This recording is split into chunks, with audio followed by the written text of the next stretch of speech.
Very good. Welcome to everyone here and those who are visiting with us virtually by telephone or on Teams. And welcome to the Monday, May 9th Barrington Select Board meeting. Call the meeting to order. Roll call, please. Capiello, here.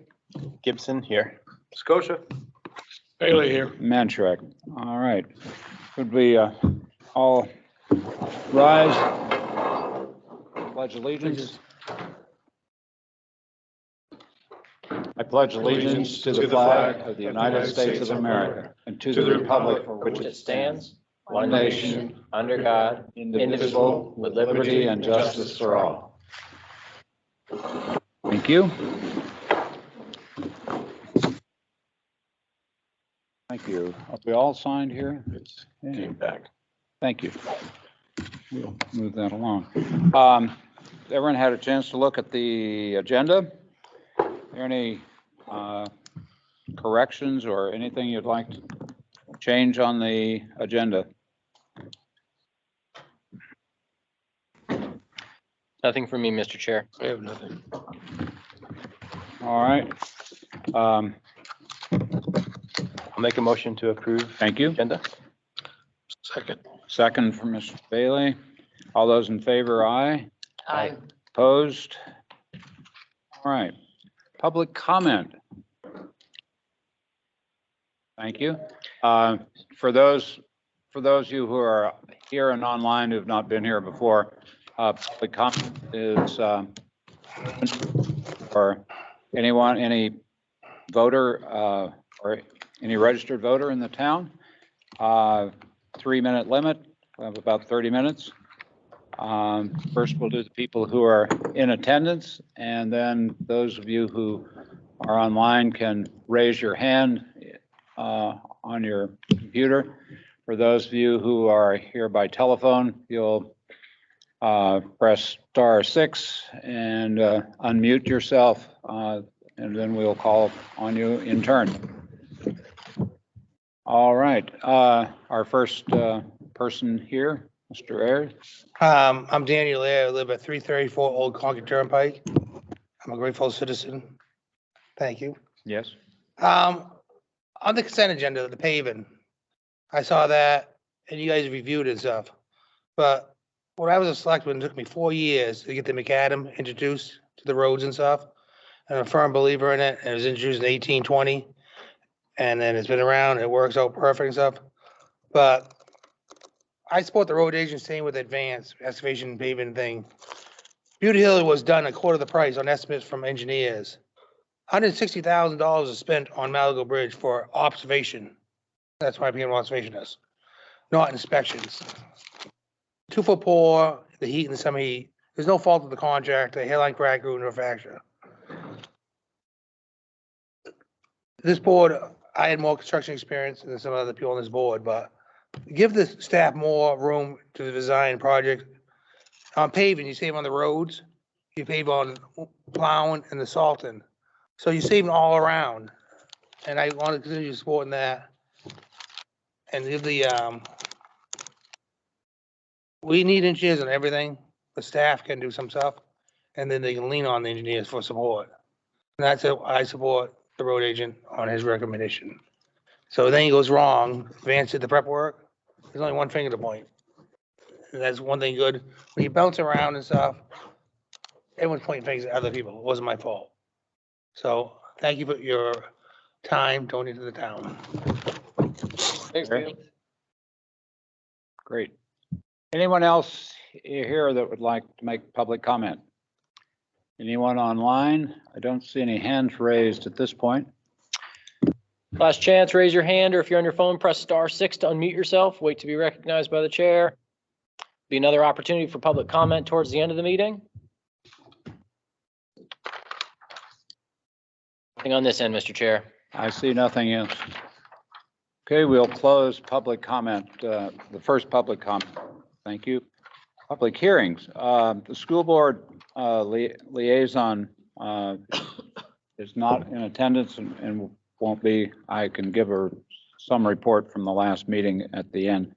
Mr. LaChapelle is here representing Waste Management as we'd ask, and we'd appreciate your presentation, please. Gonna join me?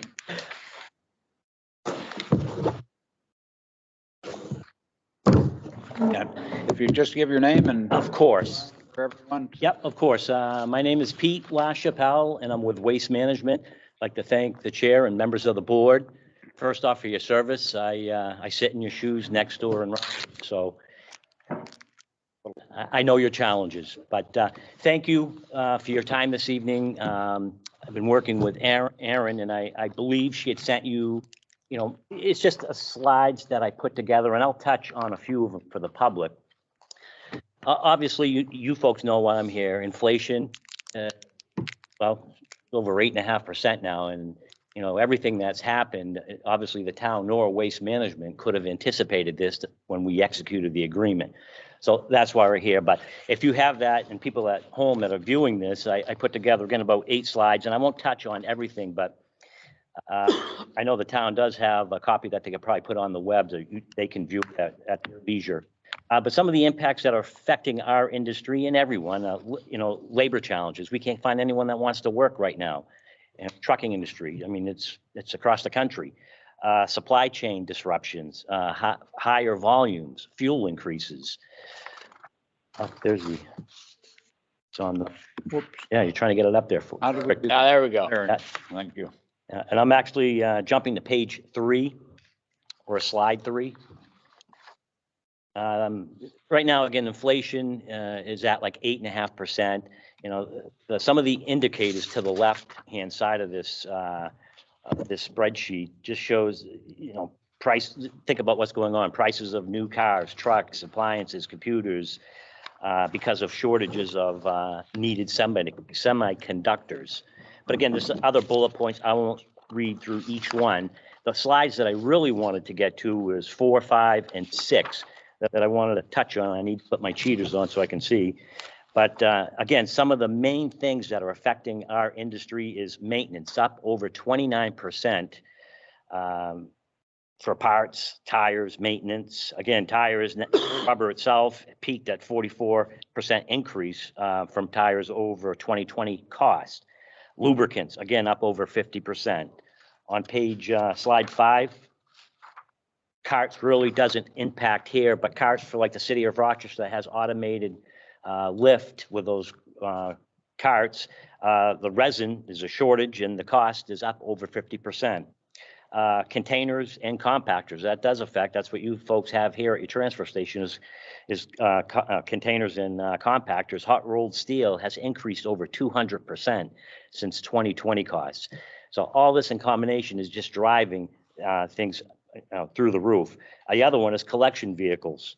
Labor shortages shut down major suppliers, and now trying to find a build slot is pushed way out. Just for an example, when we bid out a new curbside agreement, even a roll-off truck, curbside's even more, it takes from the date of order to receipt of that truck is 2 years now. 2 years out just to get a new vehicle. And I'm sure you're probably aware of it when the last time the town ordered a fire truck. You just can't go to a lot and say, I'm going to take that red one. You got to put it in and put a build slot, and they build it. The next slide, the real big factor too that's driving this is our frontline labor costs have nearly doubled since 2020, right? We have obviously the openings that we have, we can't find people, to fill them. And the people that we do have, obviously we increase them because we want to retain them. And you take a step back and I guess peel the onion back a little further. Fuel and steel, that's a commodity. It's gonna go up and down. But the labor cost, we're stuck with that. So these costs aren't going down and they're not gonna go away. Fuel and other things will fluctuate month to month, year over year. The next slide on page 7 or slide 7, the industry has seen a 40% drop in CDL training due to school closures. And the remaining schools that are open are graduating less students. First, they can't fill classes because no one wants to drive. And because of COVID, because of social distancing, they had to limit the amount of people in there. But again, the demand, unemployment, the last one to the far right, drug screen. 40, and this, I found this out a few months ago, but 40,000 drivers were removed from January to September 2020 because of failed drug tests. So add COVID into the mixture and the need for everyone online shopping and more drivers, there's a huge need. And I'm sure you can see it just going to the grocery store. Supply chain shortages there. And now the cost of fuel, everything's just skyrocketing.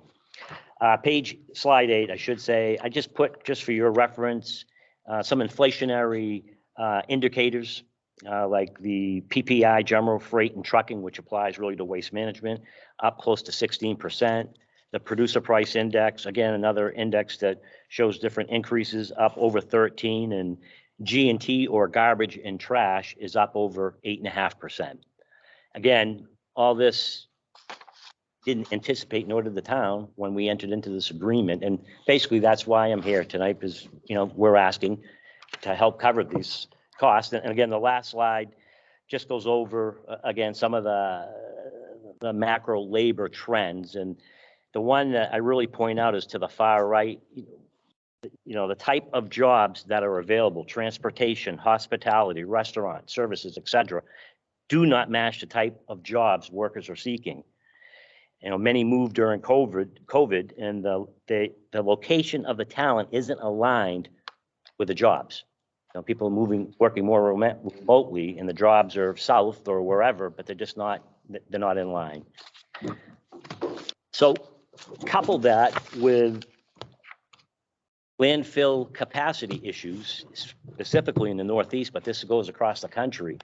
Waste management is permitted to go to 2034, and I'm sure up above me, our engineers and staff are looking at increases beyond that. But when we do close, and we will eventually, this area is in for a world of hurt, because I'm hoping that Casella landfill up in Dalton gets cited, because we're all going to be faced with long haul or railing trash. And I was talking to your town administrator earlier, and Mr. Bailey, I believe that I mentioned that some people, well, yeah, we can send it to Virginia, maybe Ohio, for $45, $50 a ton. And I mean, yeah, you probably could get that rate, but you got to get it there. Any savings in tonnage is going to be eaten up by the transportation costs going there. So again, with all the incinerators that are around in Haverhill, North Andover, Pennacook, Eco-Maine, up in Portland, they're all at or near capacity. So we're in a crunch. Something's got to give, and it seems, you know, I hope the state really takes this seriously, because it seems like they're kicking the can down the road a little bit. But now we're at that crossroad. That's in a nutshell my presentation. This particular slide here is, I just wanted to give folks a comparison of showing you what some of the per ton rates are. And these aren't all waste management companies or customers. It's just like Bill Rick of Mass goes to Wheelabrator and shows you the price per ton. So I think we had a question. Yeah. Yes, sir. So if the toll on landfills, you know, at approaching near capacity, why are we still hauling mass trash? I see. Intercommerce, you know, laws, we are allowed to take that in.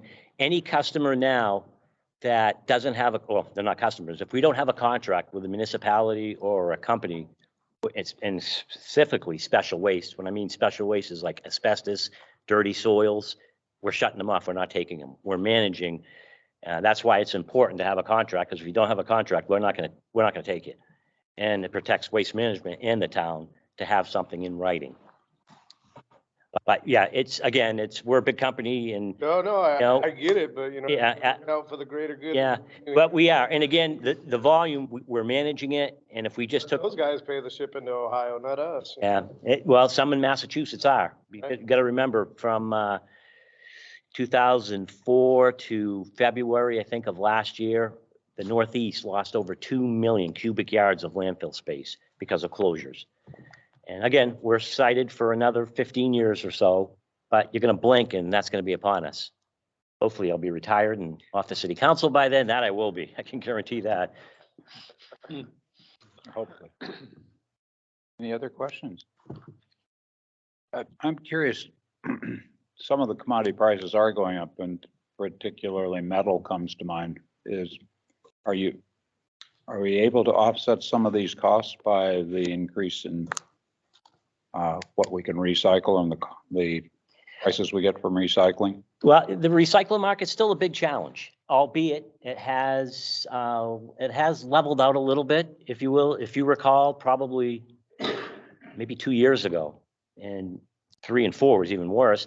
I mean, when we baled paper, it was costing us about $60 a ton to have it processed. It was cheaper for us to throw it away, but it was the right thing to do because, again, at the end of the day, yeah, this will break down, but you throw, glass and other like aluminum, that's going to last a lot longer. But the prices have gone up, but so have our costs.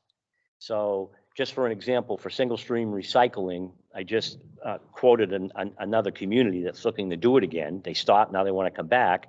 Well, our processing and transportation charge, they got to get it, either they deliver it or we pick it up or something to what we call our material recovery facility in Rochester. From there, we're going to I have to charge $50 to transport it from Rochester to our site in Billerica, Mass. And then I have an additional $135 processing fee. So add that up, it's about $185. So how we do it is we come up with what we call it's a blended value for commodities.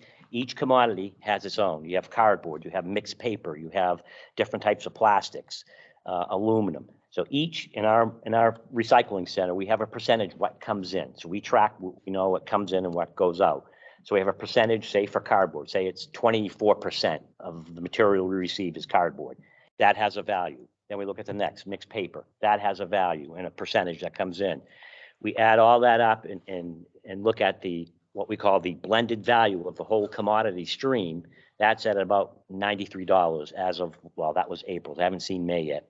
So subtract that from the 185, you're still looking at about a $90, $91 per ton rate just to recycle and have it processed. It has gone up. Unfortunately, so has our cost internally. Again, a lot COVID related coming out of the pandemic. This thing started paying employees more. Our cost for shipping has gone up. So it's just a trickling effect all the way down. And I manage just myself approximately, about 100 communities in New Hampshire, a section of New Hampshire, I should say, and I have the whole state of Maine. And I'm on the road a lot, and like this community, they wanted to visit with me, and sometimes it's more than just one appointment because of this. This is a hot issue, and I'm asking all my communities. I haven't touched every one yet, but I will be. And a lot of them know, and I know the town administrator saw that on some news link or something for city managers in the state of New Hampshire. So there's a lot of talk. There's a lot of noise out there, but we're here asking, for a little extra this year. And yes. It feels very neighborly to be asking, but it seems the contract has a clause for extraordinary unforeseen circumstances. So why not just across the board to all your contracts increase so that you don't have different municipalities perhaps saying, well, how about we go this, and then you have people negotiating? It's a good question too. I am not one that's going to come in here and say, hey, sorry guys, in the contract, I could ask you for 15%. I wanted to work with the town and say, hey, look, you know what? Yeah, we'd like 5, 6, 7, 8%, but you know what? I'll settle for 3. It'll help offset some of our increased costs that we didn't anticipate. And then next year, whatever the increase, I think it was set up for each year. So for like tonnage, I think it was going to go up $1.50. So if the board does vote to say, yes, you know what, we can do that or we can't, whatever. But if you can, then next year, January 1 of 23, it would go up the tonnage by that $1.30, and whatever the percentage was for the haul will go up that rate. So we just readjust at a new rate, base rate as of right now. Basically set a new base. Yeah, basically. Sure. Is Steve from the ABC on by chance? No. He is not. No. His opinion? Yes, sir, please. Thank you. My question to you is, so if this board were to approve your request and let's say in 2 years that comes down, would that be an issue that you would be willing to bring back to us and give us the difference in a reduced rate? Well, again, with these contracts, you got to remember, steel, commodity prices are going to fluctuate. They do now. We have some costs that are set that will never come down. And I can't remember the last time I saw a negative CPI. Now it's inflated. We're getting screamed at in Rochester because we're a tax cap community, and they wanted us to spend just a tax cap, but now they don't want it because it's 4.5% or 4.7. Different story for an argument, but those costs aren't going to go away with the labor and stuff. That's a fixed cost that won't go away. The beauty about this is if new landfills are sited, like the one up in Dalton, New Hampshire, that opens up, all right, different possibilities that, all right, now we have more volume space. So that will have an effect, an impact somehow on disposal rates. So at that time, I'll be back in front of you. I'll probably start with Erin, and she'll kick me around, and then I'll bring it to the board and say, hey, look, this is what we can do now. Rates have gone down a little bit. The haul's a haul. Again, I got to pay drivers, and that's only going up. You're pretty close, but still, you still got a very, very competitive rate. And I'm not sure if anyone on the board is in the trucking industry, but it's expensive. So in other words, the answer to my question is no. Probably not. I mean, but we'll look at, again. Nice roundabout way to get us there. Yes. I mean, again, we'll look at the rates when that time comes, because if we get another expansion that's going to kick us out till 2050 or something, for argument's sake, we're going to have a lot more capacity that may open up more room, and we have room to negotiate on volume. I mean, on per ton rates, I should say. Thank you. The current contract is through 26, isn't it? Yeah, that's correct. Okay, anyone else have any question for Commissioner LaChapelle? Mr. Manshek, Please. if I may, to follow up on Select Person Gibson's question. So I think, I agree about, the neighborly approach of asking and, not necessarily taking a hard line on a contract or saying, hey, we'll close out the contract. You can find another place to ship the trash. But I think a point that he brought up is you could have a situation where a select board or community wants to be neighborly and says, yeah, we can increase the cost. And then 5 other communities either say, hey, come back in a couple of years or go the contract route. And it seems that model seems to almost penalize the communities that are willing to work with waste management because they'd be paying more early on. So how do you reconcile that from a community relations standpoint? Well, when I meet with communities, right, your costs are not, if you're looking to save money on trash and recycling, I'm sorry, ladies and gentlemen, it's not going to happen, right? These costs are not going down, at least in the near future.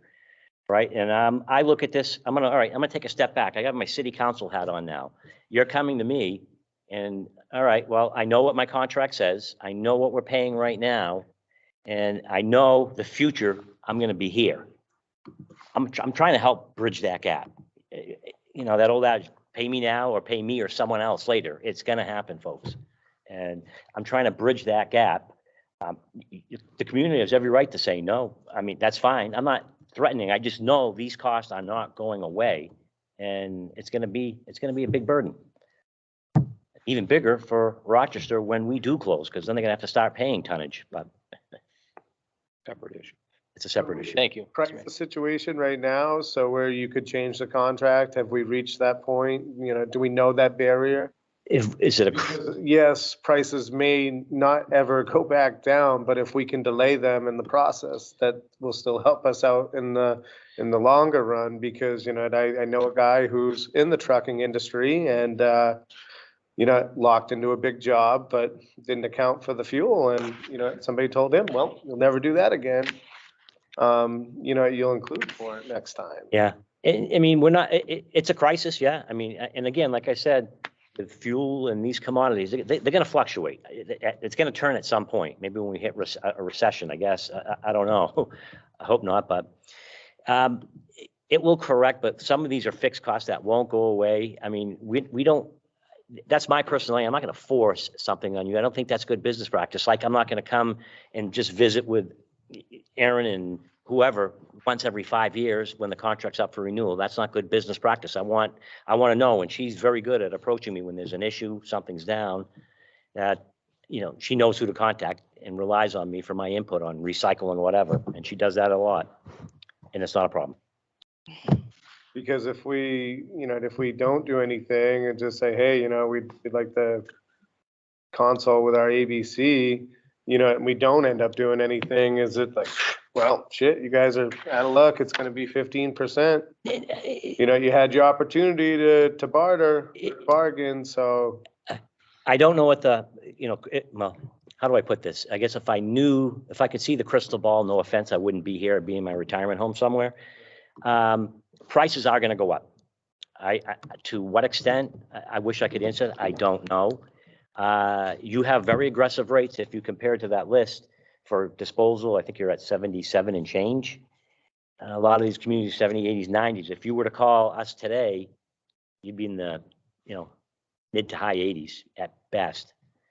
But no, I mean, it's not going to be, I'm not going to hold an axe to grind, 2, 3, 4 years from that up. Barrington shun me. I'm not, they go up, let them deal with someone else if they want. No, that's not how we operate, right? We're too big of a company, and I take this very seriously. And again, I sit in your shoes, and I'd want someone to be honest with me as well. I'm in the industry. This is what I do. I talk trash. So, but no, we're not going to penalize a town for doing that. But your costs will go up, and even if you went 3% now, and the rest of the increases throughout the years, it's still going to be 10% in 4 years from now. I don't know. At that point, when it gets closer, that's when I sit. We look at projections, we look at stuff. I'll look at your current tonnage. I'll look at our internal costs, and then I formulate where we need to be, for pricing. Yeah, I think we don't have to make a decision tonight. I don't think you expect us to make. Unless you want to go 10% right now, then I'll go back, look like a hero. So you must have had one of the 80-to-1 tickets this weekend too. But and I think we need to look at our cost sections. Perhaps we can negotiate somewhere between 3% and 0 and 10%, somewhere in that range. I might want some projection. Yes, Mr. Gibson. I assume our rates are calculated because of our close proximity and whatnot. So, that's some advantage for us. Yeah.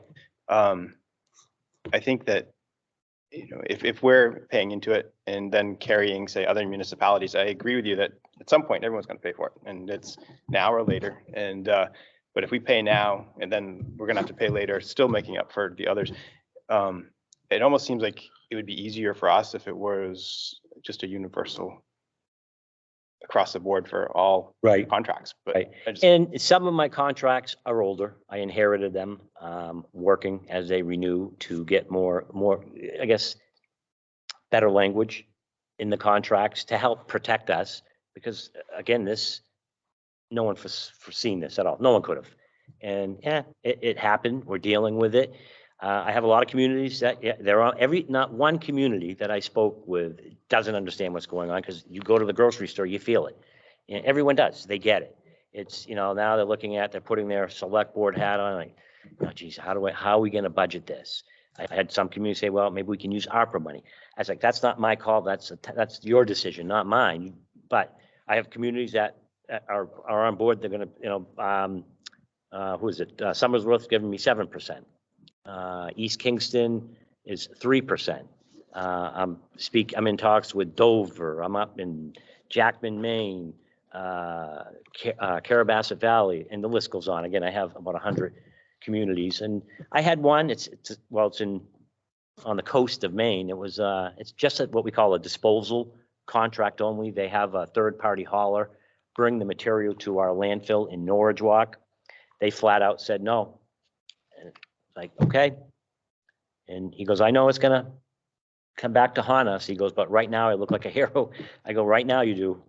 And he goes, and I'll be off the board when this comes up for renewal. That's all that. So,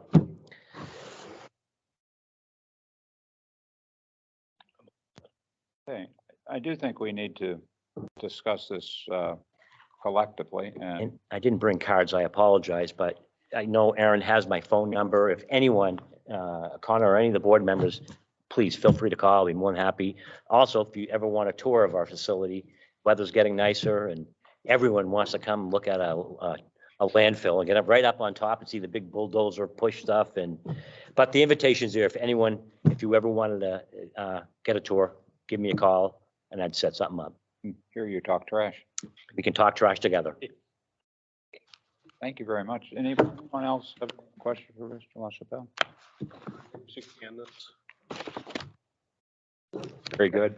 Very good. Trying to be Those are very good. Thank you very much, sir. My pleasure. Thank you for your time, folks. I know you have a busy agenda. We will be in touch. Thank you. Thank you. Very good. Thanks for your time. Take care now. Okay. Pavement management plan presentation. Are we ready?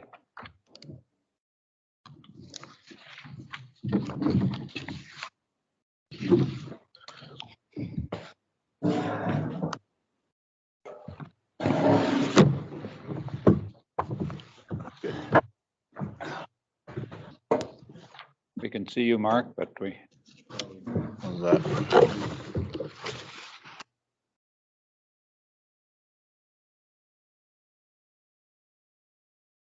We'll have Yeah. Good evening, folks. So this year, the town is engaged in a pavement management program with the help of CMA engineers, who are our new engineers of record. Previously, because we've got a substantial mileage of paved roads in town, we were kind of using a put out the fires approach. Meaning every year we pick out a handful of badly deteriorated roads, reclaim, repave them, and the following year do the same thing on other roads. Seemed like the correct thing to do. Turns out it's not quite that easy. One thing that's getting lost in the shuffle was the fact that some roads that were done in the past 5 to 8 years are starting to show normal signs of deterioration that weren't being dealt with. So in effect, this leads to a very low long-term bang for the buck for the money spent on the roads at the time that they were basically redone. They should be getting minor maintenance all along to avoid catastrophic failure before the end of the normal life cycle. So this minor maintenance includes such things as thin lift overlays, hot rubberized crack sealing, which we will be doing this year for the first time. At first, it seems a little counterintuitive to ignore some roads that are in really bad shape in favor of working on ones that were just done a few years ago. You have to look at it as an investment protection strategy. So road work now costs such an astronomical amount of money. You have to concentrate on protecting the money recently spent before you move on to the next big road expenditure. Sadly, in this process, some roads that are in really rough shape now will be that way for a while longer as a result of the process. So you have to kind of look at it in terms of serving the greater good. The information gathering and correlating in this process gets quite technical and scientific, so I will let the experts take it from here. So we have Josh Bouchard and Sam Fortier virtually from CMA Engineers, and they're going to try to clarify the process, so I will turn it over to them. Thank you, Mark. Thank you. I second what Mark said. It is important to spend the money on the good roads now to keep them in good shape before and Sam will show you a picture later of what a pavement deterioration curve looks like. And once you get to a certain point in the curve, it becomes astronomically expensive to fix it. So you better spend the money early, keep the roads in good shape before you get down to the bottom part, because it doesn't matter. Once the road gets to that point, it doesn't matter if it's fixed now or fixed 5 years from now. So you do the same work to it. And that usually involves a full road reconstruction, remove all the material, replace with good material, and repave it. I'm going to go over just a broad brush of what we did, and Sam's going to go into the details because he did all the detail work on this pavement management plan. So last summer, we worked with Street Scan, who is our sub-consultant, who they have a van that has all these sensors on it, and they drive down the roads and it takes readings on the cracking, the rutting, and general pavement deterioration. And after they've been traveling the entire town, they input all the data into their StreetLogix program, which then evaluates all the data and assigns a pavement condition index rating to each of the roads in each of the road segments. And then from there, we can assess the level of deterioration of each road. So this was completed last summer. The data was analyzed last fall. We did our work, which is taking the pavement conditions that StreetLogix outputted, and then we came up with a pavement management plan over 5 years and our recommendations on how to keep the good roads good, and then prioritize which roads are, as they're falling off the cliff, getting into that bad section, figure which roads are good candidates for different types of pavement treatments. And was it February? We met with the town, presented our 5-year management plan. Mark reviewed it, made recommendations. It was finalized, and now this is where we're at. And we're going to present our findings to you guys. And from here, Sam's going to take it over. Hi, everyone. Can you hear me okay? Yes. Thank you. All right, I'm going to share my screen. Can you see this all right? Yes. So this is kind of in a nutshell what Mark and Josh were discussing is we you get a PCI of a road, and it's 1 through 100, and 70 plus you're in pretty good shape, and 40 below is poor condition. So the town's PCI was 68, and you typically want to chart focus in on trying to get 70 to 80 PCI. So not far off. This is just a overview of the town of Barrington based on the PCI ranking. So the red is poor condition, green is in good condition, and then the yellow is fair. And this is just kind of a chart. So on the bottom here, this is the life of the pavement, duration in years, and over here is the pavement condition index. So when you first pave a road, it's in pretty good condition and it slowly deteriorates. But as the road begins to crack and water infiltrates in those cracks, the freeze-thaw cycle accelerates the deterioration. And then at some point, the roadway is just, there's not much room to deteriorate anymore, and this is the reconstruction territory.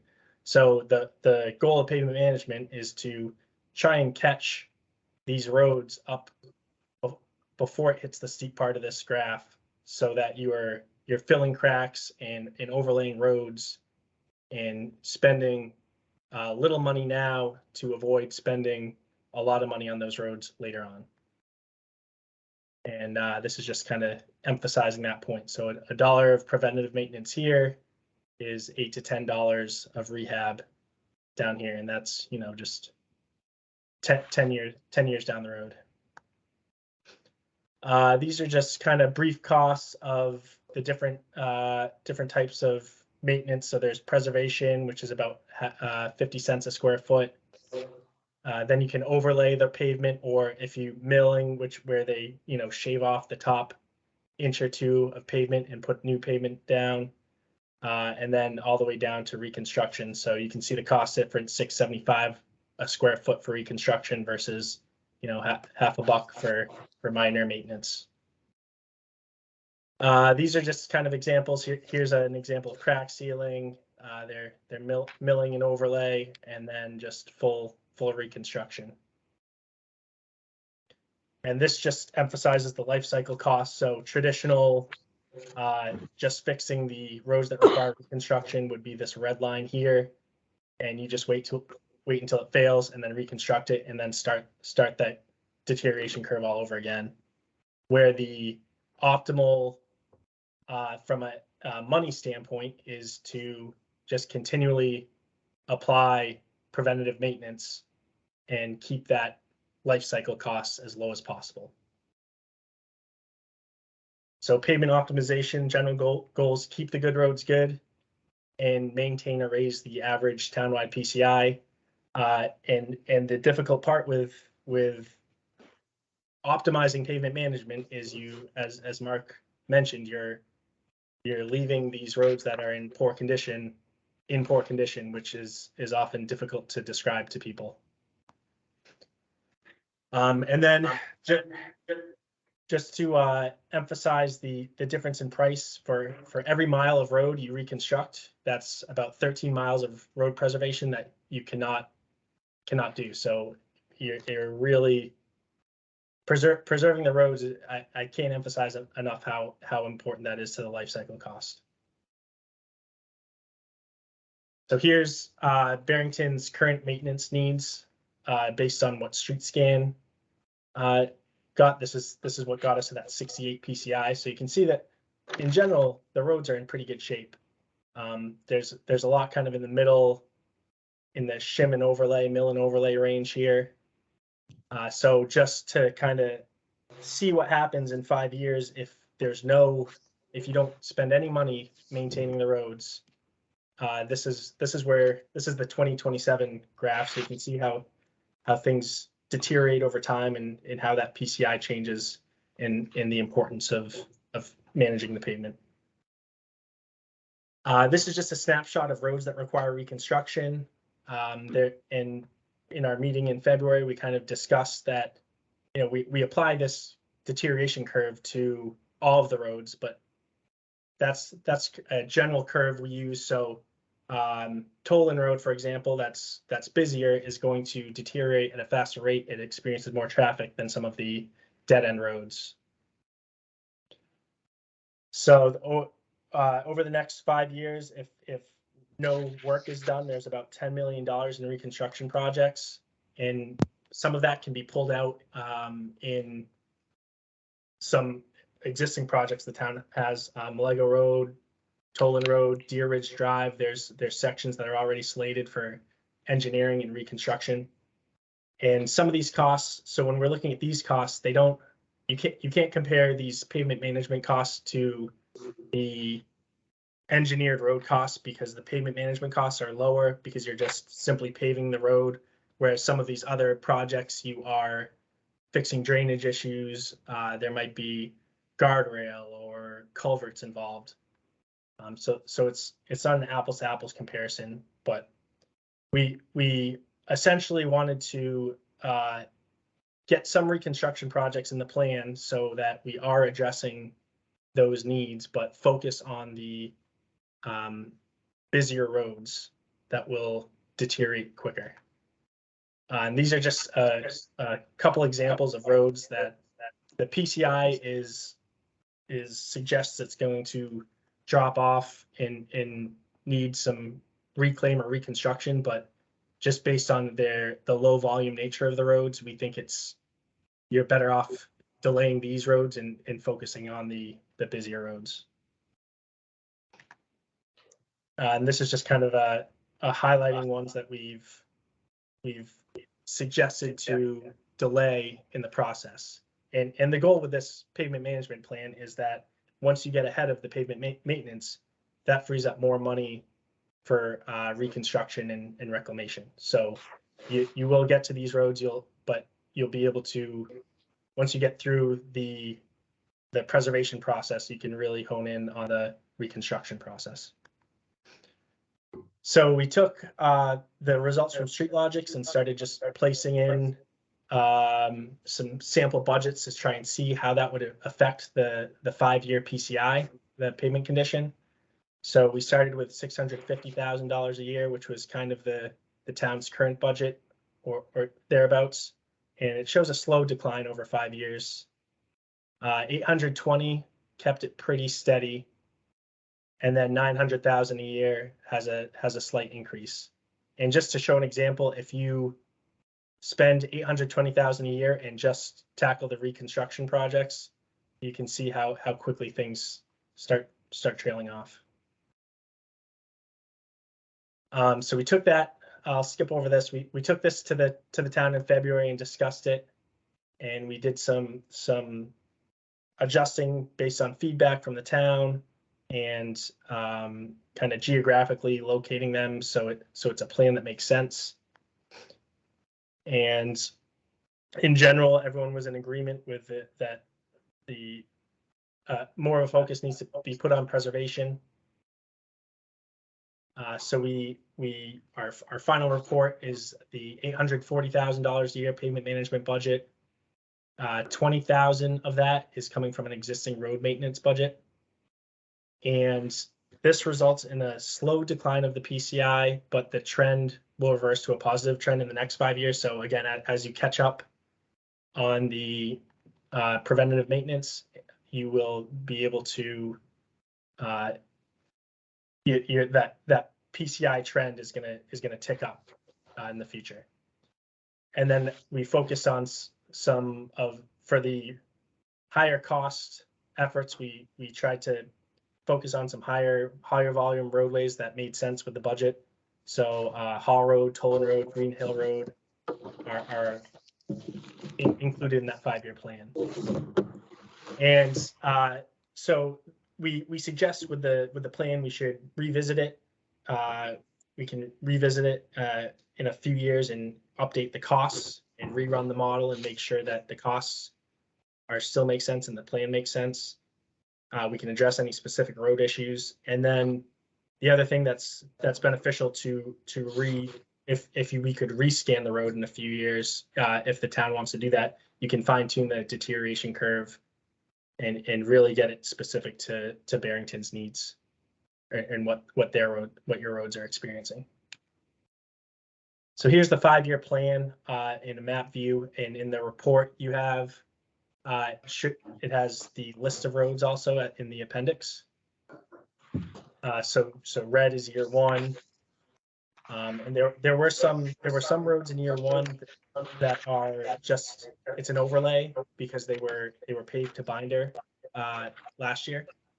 So the year 1 budget for the other roads is a little lower, but then year 2 through 5 is back up, and you can see, you're grappling with the budget and preserving roads, but also making sure you're not doing a patchwork throughout the town, and can really see some have some visual improvements out there. So we've got a good chunk of Tolan Road, and there's a couple, you'll notice a couple gaps. These are existing town projects at stream crossings. And I think that's it. If anyone's got any questions, I'll stop sharing my screen. That's Capiello. Just so I can make sure I'm hearing this. So if we funded this plan entirely, our PCI would not increase for 5 years. It would take us the next 5 to 10 years to see an increase in that PCI of our roads. Yes. Yep. Connor, what's our budget now? Yeah. So what's the difference of? It's a great question. So I'll zoom out if you bear with me just a little bit. So that was a big part of why we did this, is because we were looking for a model to determine how much we were spending on our roads that would result in improvements. And we had a pavement management plan or a road improvement plan a number of years ago, but the problem was they identified a $1.2 million budget. And the board in the town wasn't prepared to spend $1.2 million. So that quickly went out of date. So CMA, Josh and Sam, with Mark's help, the message was clear. Build this plan for our budget as it exists now.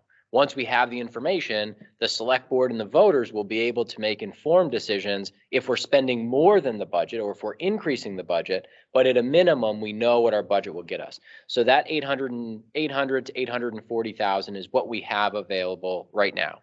So what we've done, we've accomplished that in a couple of different ways in years past. In 2022, we have $600,000, which is in the operating budget. We have $100,000 that was in a non-lapsing warrant article. So that was a separate warrant article to add 100,000. And the select board committed to using 100,000 from the transportation fee capital reserve. So everybody in town that registers a vehicle pays $5. It goes into a separate capital reserve for road improvement projects. We actually paid for this pavement management plan out of that account. So the remaining 40,000, and we talk about it as 20 to 40,000, separate than paving, since we're talking more than just paving here, right? We're talking crack sealing and other preventative maintenance. So the highway department budget has a separate paved roads budget, which is about 40,000. And there's a paved roads and where we pull is striping where we pull paved roads. So that's budget, available budget above and beyond that can be built into this plan, which is why we did that. So that's where the 820 or 840 came as a baseline.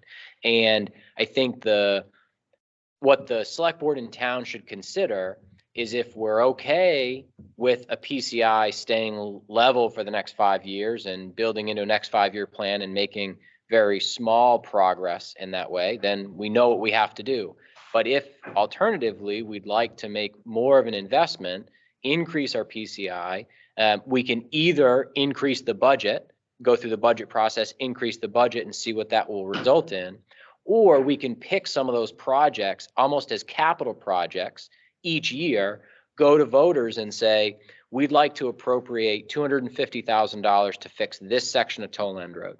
And generally, politically, it's easier to convince voters to appropriate a good chunk of money like that if they know the exact project. I drive on these roads. That's how we've done some of our bridges, Malago, Green Hill.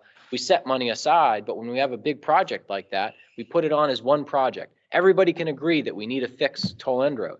And so if we take 840,000, add 250,000 to that, well, guess what? Now we've got $1.1 million that we're spending on paving and bring the PCI up. So that is kind of the next step in how we hope that this groundwork will be considered as we look into the budget process, right? We've got our money for 2022 set, but we need to consider this information as we look ahead to the future and how we either increase the operating budget or have separate warrant articles or look at separate capital projects.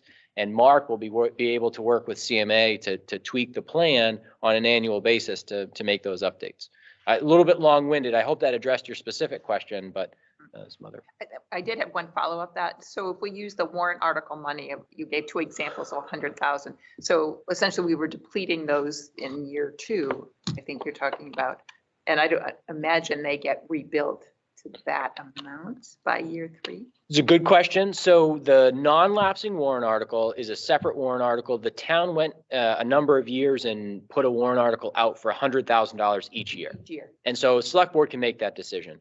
The reason that we stopped was because we were going into COVID and the select board made a commitment to use more money from the transportation fee capital reserve because that balance was up almost $400,000. It hadn't been used for anything. And select board said, let's use that money so it doesn't continue to accumulate. So any warrant article, whether it's for a capital project or that non-lapsing warrant article, that's a select board's discretionary decision every year, whether you ask voters to consider that. The transportation fee capital reserve is different. So approximately $60,000 is added to the transportation fee capital reserve every year. So we went 6 years of having a transportation fee without using any of the money. That's how we amassed the amount that was in there so that we could use, I think we ended up using about 100,000 last year and proposing to use 100,000 this year. But that's not sustainable to use every year because we only add about 60,000. So that it's different. The funding sources will depend. But I think by and large, the big chunks of money that we'll use will need to be from the operating budget or separate warrant articles. The transportation fee capital reserve can kind of help us get there, but isn't sustainable. So basically, with what we have now, we can fund the first year of this, and then we need to start making decisions of how we want to continue to fund it, because we won't have that much money for next year. If we did the same thing next year as we did this year, $100,000 non-lapsing warrant article, and that passes, we would still have another 100,000 available in the transportation fee capital reserve, but maybe the select board having this information would consider increasing the operating budget from 600 to 700. going into the 2023 budget and have a 100,000 non-lapsing article or pick out a capital project. So in other words, when we sit down in September and start putting all this together, that's when we can actually Right. see where we're gonna be and balance it against to make sure there's not a tremendous impact on the voters. So we could watch that way there. Mr. Scotia. In the scanning process, that's just the tar. You're not scanning and like including like if there's old lines there that haven't been painted over, that doesn't get accounted for, right? What do you mean by old lines? Like we need to restripe the stopping Oh, no. bars and the. As part of their work, they did catalog which roads were striped and signage as well. So the town now has a record of all the roads that are striped, how much of it is striped, where the striping is, whether it's center line or fog line. And then also the signs the town has and what kind of signs those are. So those are now cataloged. Condition wasn't rated, just a catalog. Great news. Yeah, so it's a great for like an asset management perspective. Thanks. So when Mr. Bailey. So then when you did the signage plan, you also turned around and put the life of the sign, excuse me, oh my goodness. You put the signage plan down, you also turn around and had the life of the sign with it, so it would come up. And if you were to run a report, would that individually show which signs, where and who, or what they are rather, would have to be done every year? No, as far as the signs go, it was just cataloging the signs that are there, not assessing their condition. Yeah, so That was a separate fee. Yeah. Mark could go, okay, yeah, that was the Welcome to Nippo Lake Golf Course sign. Yeah. Yeah, but the reason I asked that is because, eventually, if they're a reflective or what have you, or just a standard sign, they do have a life. So that's why I was asking if that was included in this plan. And Mr. Bailey, one of the reasons, since we were paying them to drive the roads anyway and Yep. collecting the data, the fee was very nominal to do the inventory of signs. And one of the reasons we made the decision to add that on, and that was a select board decision, was for the goal of integrating that data into an asset management program where we could do exactly what you're talking about, where we could not only have the sign inventory, but use that to issue work orders. So resident calls in and says the stop sign's fallen over on Brooks Road, and in the asset management program, that sign has an identifier and can be triggered to say we're replacing this sign. And then the asset management program has in the record, stop sign on Brooks Road was replaced in 2022. Yeah. And so over time, we'll build that historical data. But first, we have to know where the signs are and have them geo-referenced, which they did. I understand that. And I asked this question many, many years ago, and I was told that we were following the federal guidelines for the signage program. And those individuals that I had talked with and are no longer here. I don't mean here, but they're just not here. They've crossed over the river, so to speak. So that's why I was asking, was a continuation of it. Thank you. Absolutely. Any other questions? Yes. Just heard from Waste Management about rising costs, fuel, labor, equipment, supply chain. How current are these prices compared to, or how far off might they be? Those prices have been pretty much blown out of the water. If you can compare the amount of work that was done last year for roughly the same money. I don't remember what last year's figure was, but the actual, for the time it hits the ground, I think the standard mix is probably maybe $11 or $12 more a ton than it was last year. That's for the standard mix that we used last year. We have the option to up the game a little bit this year by going with the modified mix, which we talked about last week. And again, that's select board's choice whether we use that or not. It's being recommended by CMA. Also, we're going to try to go with the joint adhesive on the longitudinal joints, the long joints in the center line of the road where we can't use it everywhere. But we'd like to try to introduce it any place that we can. So that's an added cost. So there's been a substantial jump. So these numbers for estimates come this fall when we do budgets, are these the numbers we're still looking at, or? Well, it's the numbers that we have to stay within. Can I clarify? So Josh and Sam, when you put together the PCI chart of the preventative maintenance costs and the reconstruction costs per square foot or the whatever unit you used, I guess my understanding was those were pretty current because I know that they changed twice through the process. They're as current as we can make them. Right. They might not be. It's really hard to price stuff right now. So I think we'll have better information since we're going to do crack sealing. We're hopefully awarding the paving contract tonight and we'll have pricing. And by the end of the summer, we should have good information for developing the next budget, or we'll have more timely information developing the next budget to see what we're able to do. I think we can assume that to maintain the plan is going to cost more money in our next budget. So also bear in mind, year one, there's gonna be between probably 450 to 500,000 just in overlays to protect what we've done last year and the year before in binder course.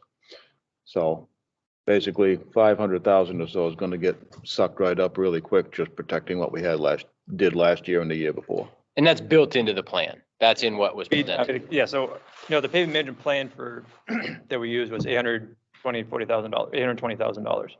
For the first year, because there's roads that were binder only for last year and the year before, we made a decision that those all the roads completed those 2 years need to be overlaid this year to protect the binder course pavement.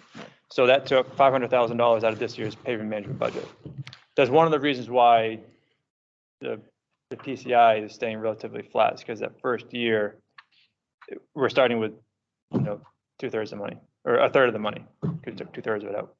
Mr. Bailey. So what you're saying then is that, to go along with the others, is that come September, we should have a really positive line where we should be for the upcoming year because of the cost that we've already used this year. Yeah, so what we can do is take the pricing that we're getting from this year's bid proposal between the pavement management, the paving that we're doing, plus the crack sealing, and look at the roads we have recommended for year two, put those costs in and see where we end up. How long would it take you to have those costs? Would you have those costs ready for us by September so we could start our budget process? Sure. I think we That's all I need to. Yeah, and everything's computerized nowadays in the spreadsheets and stuff, so it doesn't take a tremendous amount of time to reduce it. Thank you. And I can comment too, Please. answer one of your questions is, Sam had a graph showing different budget levels and what the PCI did, the town's overall PCI. And 820,000 stayed pretty much flat at $650,000, which is what the actual paving budget is, less the $100,000, the adders that get added in. PCI actually went down at about $900,000, actually at the tipping point where the PCI starts to increase. So, that $900,000 is kind of like, if we wanted to get it up into the 70s over 5 years, that's kind of where the town needs to be. And those are, I assume when you say 120 or 900, but that's today's dollars.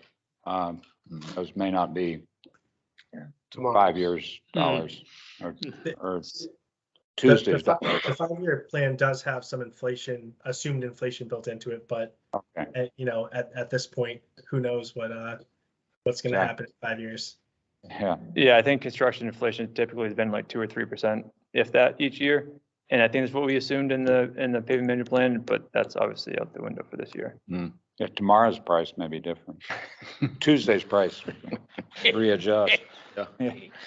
It's no joke. Anything else? Thank you. I think, Very welcome. Really great. yeah, the Thank you. next presentation, I think, can go from here. I think you have your marching order too. Everyone has their marching orders for today. And we're going to reconsider in next year with the budget, so. Good. It's terrific. Yeah, thank you very much. Thank you both. Connor, do you need me to stick around for the LRS discussion? That's how that was on the agenda. I don't think so. You're welcome to. Okay. Yeah, you're welcome to, but just Add value to it, I can. say that one more I'm time. the expert in the LRS stuff, so I can talk about it. Yeah, if there are questions, we can follow up. Okay. Yep. Thank you. Appreciate it. All right. The next public hearing is revolving around the acquisition of easement on portion map 251 lot 60 per RSA 41:1 / small out. If I may, with a little background, Mr. Chair.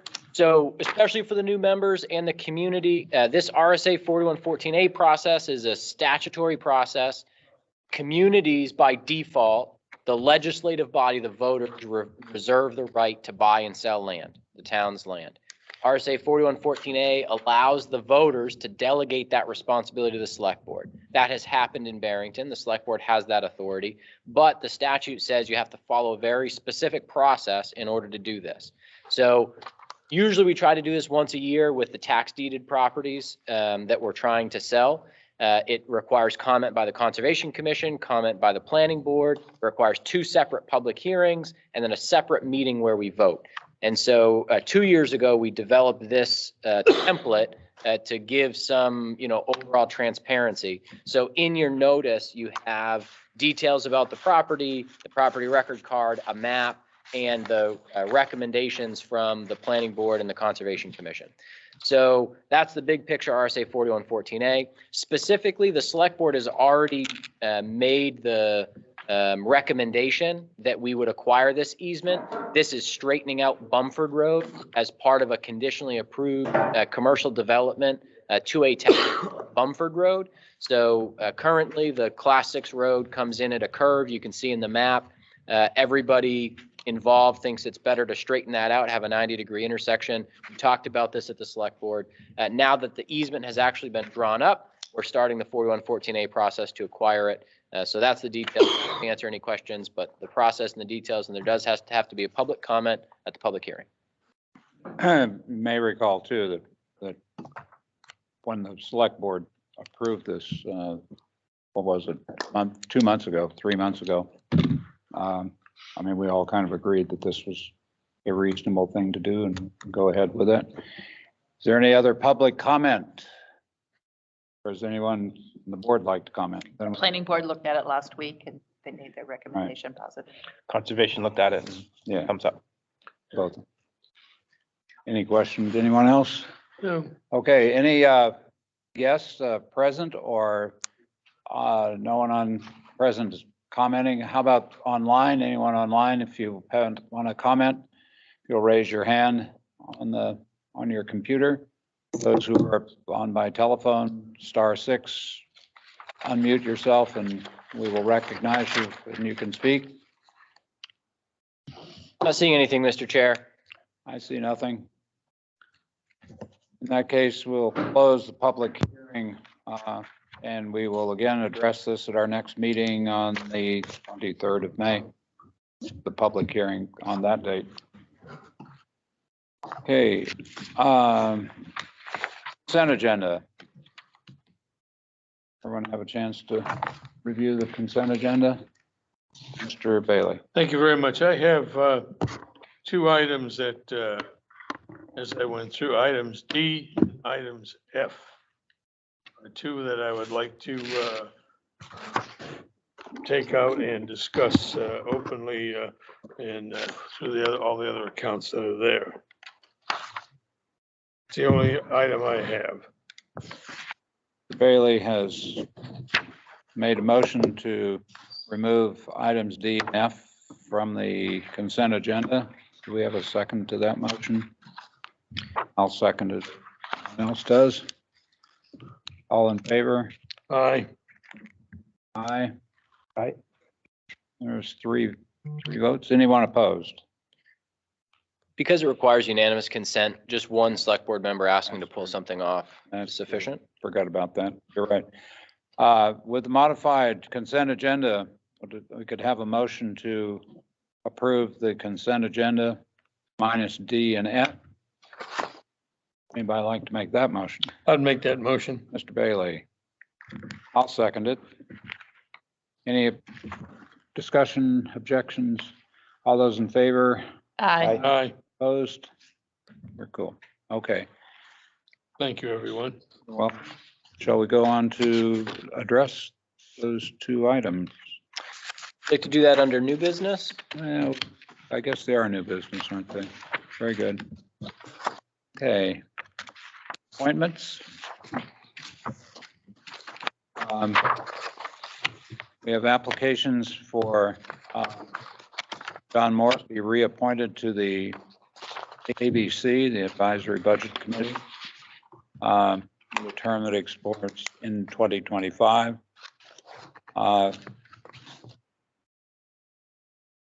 And I think you have his application. Any questions about that particular one? Motion to approve John Morris for the Advisory Budget Committee. Second, I would suggest, okay, we have a motion, a second. Anyone, I have a comment, but I had a comment too. Are we supposed to be aware of these and have a public notice of it and then vote next meeting? Isn't that what we've done on other ones? yes, that's correct. I think we should, if we have a discussion or, discussion, and then I don't, John's been on this for a while and does a good job, but I think it'd be wise to follow our procedures all the way through all of these. Personally, that would be my personal opinion. We can waive it, but I would suggest we not waive it. So, he still stays on the board well, he's, until next week anyway. yeah, The way the law's written. yeah, he's not He's not gonna removed. be removed. No.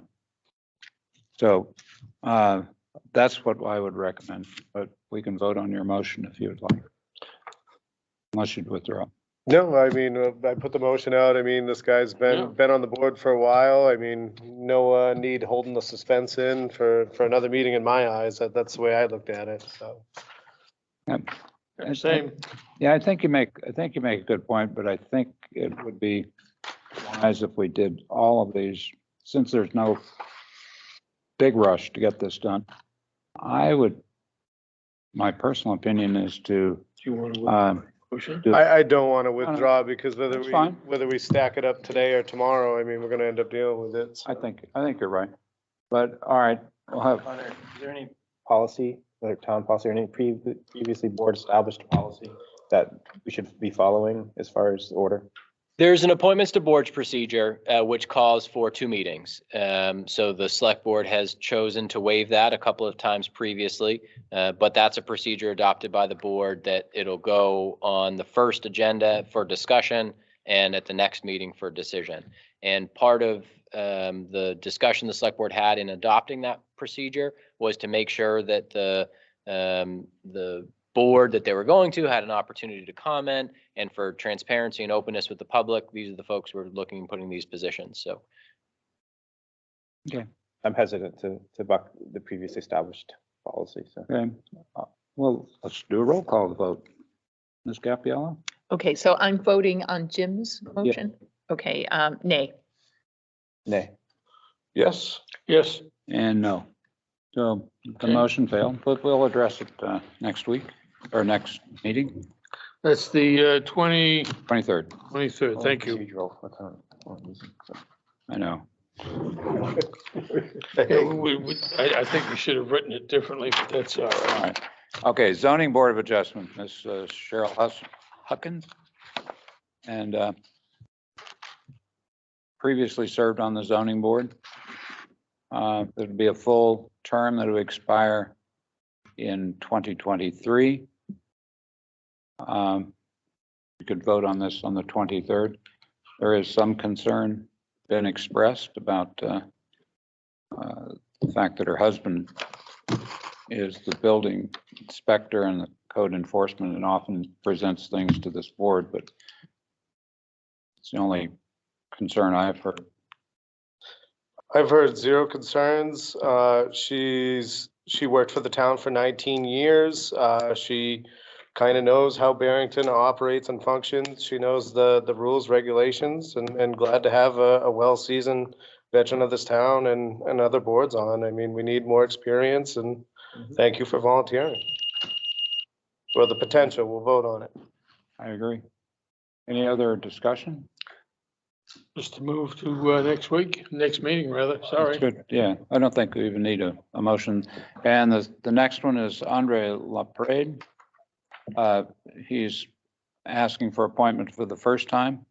I think the recommendation is for him to be an alternate on the Zoning Board of Adjustment. Since he doesn't have experience and he's indicated he's willing to accept an alternate.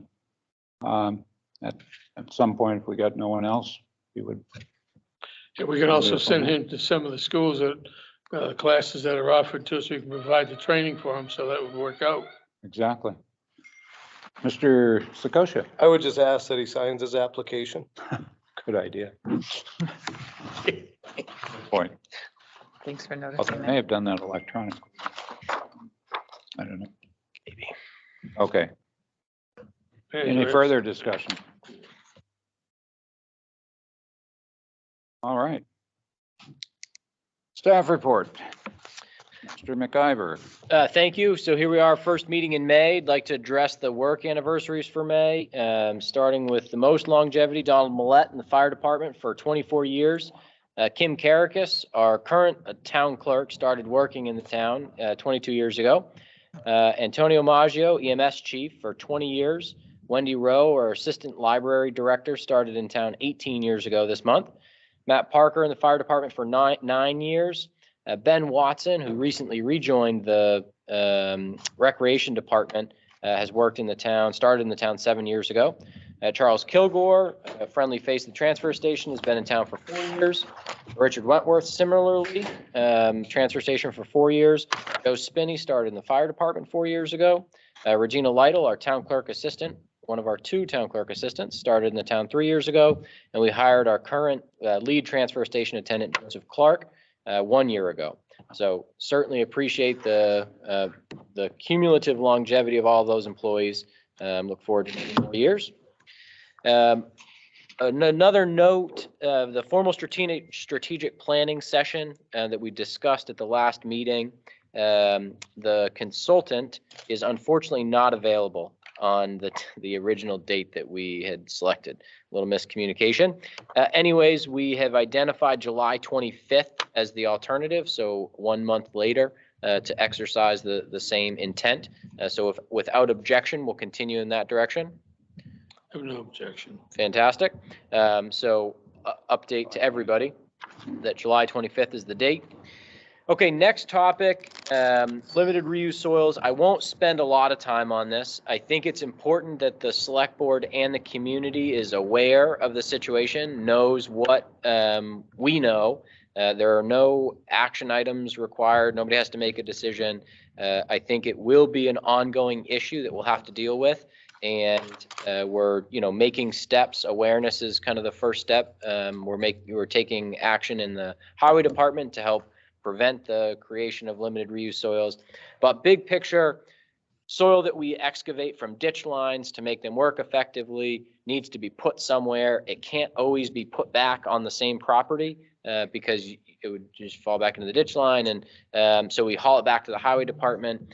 It's in a regulatory gray zone because we can't do anything with it. It's not contaminated, it's not hazardous, it's considered above background, which means it's, if you scoop up a scoop of dirt from the woods, it's not going to look the exact same. There are some things in it, and it makes it impossible to do anything with. So we chased down some leads on possibilities. One of those that the select board was involved with is taking it to fill in the big hole behind the recreation building. We have a big mountain behind the highway garage. You pick it up, put it down, top it with 4 or 6 inches of loam, beautiful field. But that is not a possibility. We were promised a few years ago it might be, and the good engineers at CMA chased that down for us and conclusively determined it wasn't possible.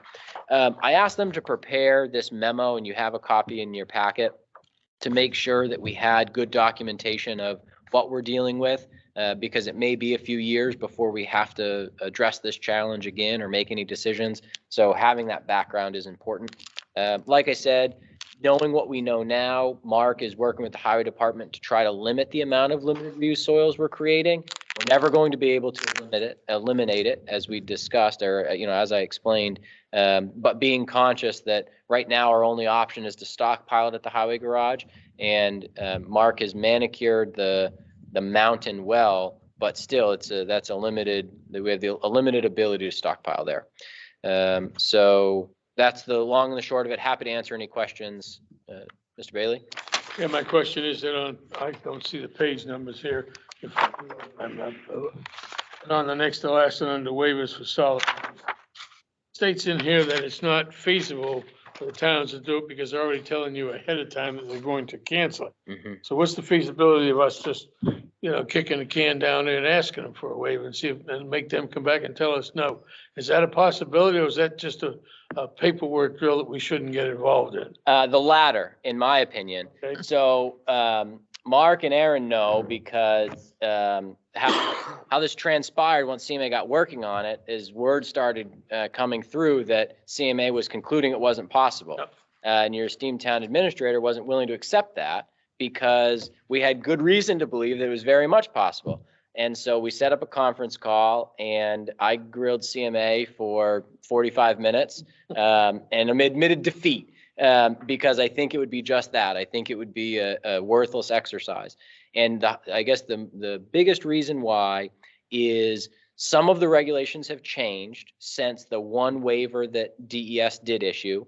And the one waiver DES did issue was to the State Department of Transportation. That's right. And they haven't specifically said, but they've almost said as much as, yeah, we didn't really know what we were doing there and we don't intend to do it again. And so CMA was told that we couldn't even ask to do the same thing that DOT got a waiver for because of where things stand now. Good question, though. I have one other question, Mr. Chairman. My question is that under conclusions they had down there, that next to the last paragraph talks about dollars. Do we need to, or one of us discuss with Mark about putting some money in for the budget? Because where it says here, when they will accept the material at different places to go to, and we have transportation costs. Now, should that be something, or should we just turn around and sit on it for another year and not do anything with it? I'd love to tell you that I have the perfect answer to that. I mean, Yes, you did. That's what yeah, I asked. I don't anticipate any immediate costs in the next couple of years that we will have for that. To the point CMA was making, Waste Management uses this material to cap their landfills and to mix it in based on the composition. From what I understand, they have all that they can use on site already. They're not looking for it. They have in the past bought some, or not bought some, accepted some at a cost that a municipality would pay. Maybe we would truck it. But I don't think that there would be any specific justification to start setting money aside now. Yeah, that's something to look at. Maybe drop that 3%er. I joked with Mr. LaChapelle at the beginning. I said, maybe we work out a deal and you accept some of our Really? limited reuse soils. And that's where he reaffirmed that they have more than they know what to do with. So I think probably not. Thank you, Mr. Chair. American Legion Memorial Day Parade. Actually, and there's a correction here. And There's a my correction. sincerest apologies. I will include the updated information in the next report. The parade is actually in the evening. At 6, not at 9. Oh. So my sincerest apologies. The American Legion was asking if anybody from the select board wanted to participate in the parade. Any and all are welcome. They can provide transportation or you can walk. And if you're interested, you don't have to say now, just get in touch with Tiffany. She can put you in touch with the Legion to participate in the parade. Similarly, the select board was invited to participate in the Tricentennial Parade, which at the time the select board said that they were interested in participating in. But I just want to make sure that's on your radar also. That is in July. Next topic is cellular connectivity at the Public Safety Building. So this is similar to the limited reuse soils. No action is required, but they wanted to circle back with the select board. So provided all the background in my report, you can follow that, read through it if you haven't already. We thought that there was a possibility to improve the cellular connectivity at the Public Safety Building. we identified as a vulnerability that everybody's cell phone not working at the public safety building is a problem. And we engaged 2 separate radio contractors, the second from New York that is a specialist in this. And the end result is simply that there's no signal to amplify. There isn't enough signal that they can even get to make their systems work. And that was an unfortunate conclusion. And again, we had 2 separate contractors come to that conclusion. So unfortunately, we don't really have a choice but to believe them. The silver lining is that there's still a conditionally approved cell tower, an additional cell tower across from Commerce Way on the east side of Route 125. We expect that tower, once activated, would solve a lot of the dead spots on Route 9 and the public safety building. But unfortunately, there's nothing that we can do to speed that process along, and we'll just have to wait for it. So it's an unfortunate conclusion, but a conclusion nonetheless, and not for lack of trying, but there doesn't seem to be any quick fix to the cellular connectivity problems at the public safety building. So any questions on that? Yeah, there's no way that we can write a letter to the owner or company that owns that and go, hey, we're really looking forward to this thing getting going. At our PD and FD, we're having severe issues. So, your sincere forwardness on this would be great. We can absolutely do that. And Right? within the past 6 months, they came back to the planning board to ask for an extension for their approval. And from what I understand, that they explained their biggest delays is the project was approved just before, I think it was Sprint and T-Mobile merged. And that merger vacated the agreements that they had for the tower. And, that was a couple of years ago, so I don't know why things haven't fallen into place, but that's what they cited. But I'll have the planner reach out to them and ask for an update and try to put some pressure on to let them know that it would help our public safety, see if we can move the needle. Who doesn't like good press? That's right. Thank you, Mr. Chair. Very good. Ms. Cottle. For your review and signature, we have 2 more things. Timber intent for map 238 lot 2. For staff property tax warrant that you just approved. Okay.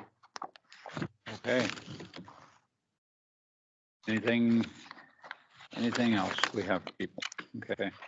Do more than one person have to sign this, wood? Yes. 3 minimum. Oh, okay. It says assessing official. It's a state form, but Right. you are the assessing official. Right. Oh, I understand that. I didn't know if everyone else had to sign it too. Plus, we can do the proclamations then at the convenience. Okay. Old business, updated salary market analysis study. We do this, an attached letter. What do we need to, is there any discussion we need to make on that? Are you asking me? We need to vote, I- right? Well, we need to vote on it, but it's something we already talked about, and there's the letter proposal agreement. Is there any question about it? No, I read it. For the community's benefit, this is the update that the select board asked for a quote on to update the wage component of the compensation study. The 2 primary differences or focuses of this scope are casting a wider net for the comparable communities so that we can make sure that each department has 10 very comparable communities opposed to a one-size-fits-all solution. The other component of this scope, which is different, is targeting the 75th percentile of wages to make sure that we maintain competitiveness. So the proposal asks for $8,000 to update these wages. They expect to salary market analysis. They expect the project to take 2 to 3 months. So hopefully we'll have some results pretty soon over the summer to discuss and make some decisions. So I would be looking for a vote tonight to authorize entering this agreement, commissioning the work. Make a motion to enter the agreement. Second it. Thank you. Ms. Capiello, second. Any further discussion? All those in favor? Aye. Aye. Opposed?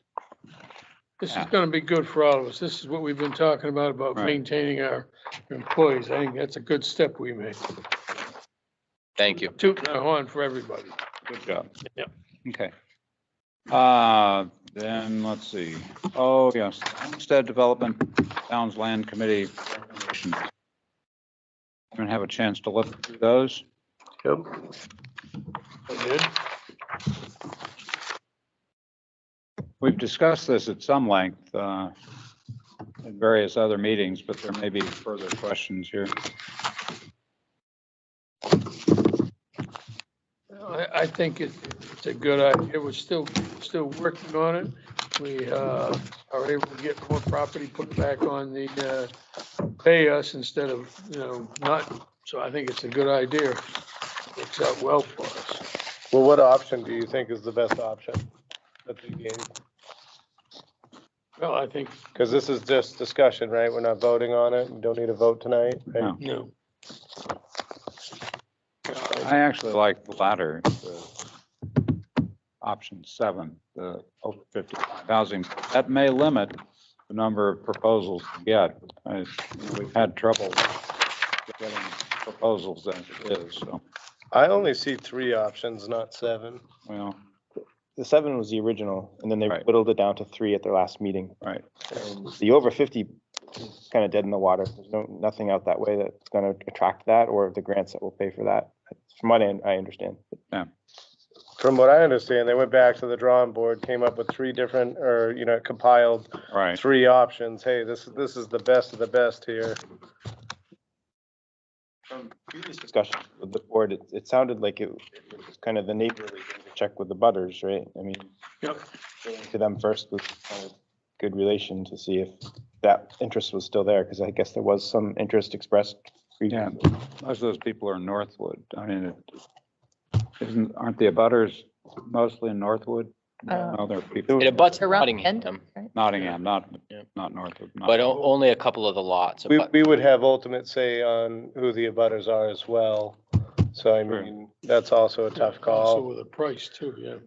I think number 3 is ideally the best option. I think that's gonna be, if we put that as conditional at auction, like, upon, whoever wins the property, to the highest bidder, upon, purchasing, you're gonna have to clean up the stone and clean up the junk around there, within the first year.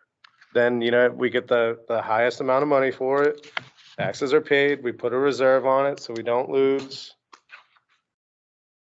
Somebody cleans it You're up. So on the cons that are listed here, it says lack of town conditions or restrictions about removing the camps, the boat, the debris, the rock pile. We could put conditions, and we have in the past. I think from my understanding, talking with the Lands Committee Chair and Select Board Member Gibson was there, so I would defer to him. But I think in option number 3, what they were looking at is what's going to be the easiest for the town? What's going to be the thing that's going to require the least amount of work from staff or volunteers? And hey, if we just auctioned it, get rid of it, then we don't care. The select board could certainly integrate multiple of these options and say, well, actually, we like the idea of auctioning it, but let's put conditions on it. Let's take the time to put the conditions. It's pretty simple. Get rid of the rock pile, get rid of the condemned houses, get rid of the boat, fix the lot lines. And, I would say maybe more than a year, but within a couple of years, accomplish those tasks. And we've successfully done that in the past with property that we auctioned off. There was a property on Franklin Pierce Highway, on Washington Street. Forget the number, but it was a mobile home that was abandoned. There was like a dumpster that exploded on the front yard. And we made it as a condition of sale that within 12 months or whatever it was, it had to be cleaned up, and it was cleaned up. So we could similarly put conditions here. But that would not be the path of least resistance. That would require somebody to make those conditions and advertise them as part of the auction, but would be an option anyways. Is that the sense that you got? Yeah. About the auction? Okay. Not that we couldn't put restrictions, but it would take effort. And if we put just FYI, the only money we can get from this is the tax money. So if it goes for more than the tax, then the money in addition to the taxes, goes back to the original owner. If it's less than that, obviously, we get whatever we get. Well, no, they still would have a reserve price at auction too. So they're protected. Are you suggesting we put a reserve price? Well, Yeah. that's what the Yeah, town lands- reserve, Okay, okay. basically the tax. Yeah. Remind me With what all the of them. taxes are? It's about 150,000. And that's the max we get anyway. Because you brought that up, Mr. Chair, I just, as a footnote, I need to say that the Supreme Court in 2018 made it clear that municipalities have a duty to achieve market value for tax deeded properties.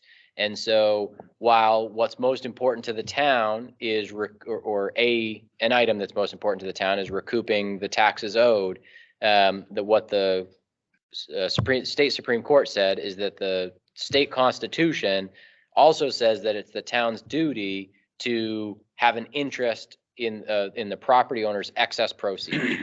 And so simply selling the property for what's owed, which the town did prior to 2018, isn't an option. We have a duty to the former owner to achieve market value. Now, an auction is an easy way to do that because that's market value. Doing an RFP and making a decision that way is also a reasonable option because it's competitive. If a component of that selection process is price, then we're generally fair. There's a lot of restrictions on on this property, so market value probably isn't millions of dollars. But I just need to have that footnote on the record that the select board does intend to consider as the highest priority price in selling this, or consideration for paying separately the difference of fair market value and what we sell it for. Thank you. Yes. Anything else? Go with it. Go with auction with restrictions.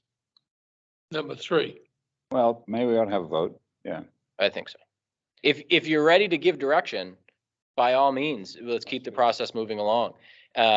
In my mind, I think the time limit doesn't need to be decided, but if the conditions are address the deficiencies that have been clearly identified, being the rock pile, the condemned houses, and there's a boat, and the lot line issues, if those kind of 4 deficiencies are conditions of the sale, we can make the decision to put it up to auction, finalize those conditions prior to the auction, which is going to be at least 3 months away, and handle it that way. If you're prepared to make that direction to start preparing it for auction. Abutters or a consortium of abutters could then also go to auction too.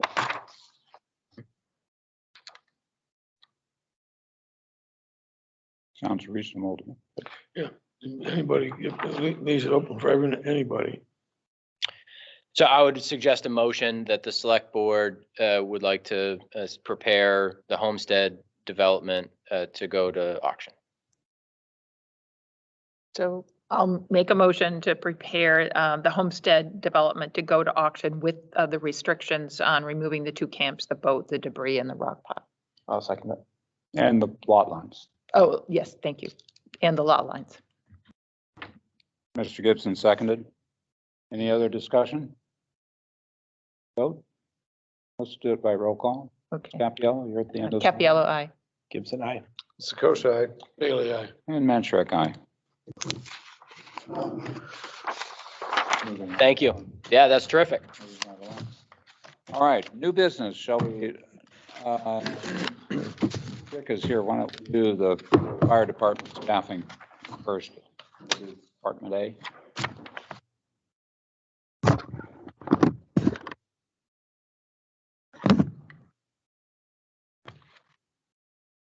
Thank you, Aaron.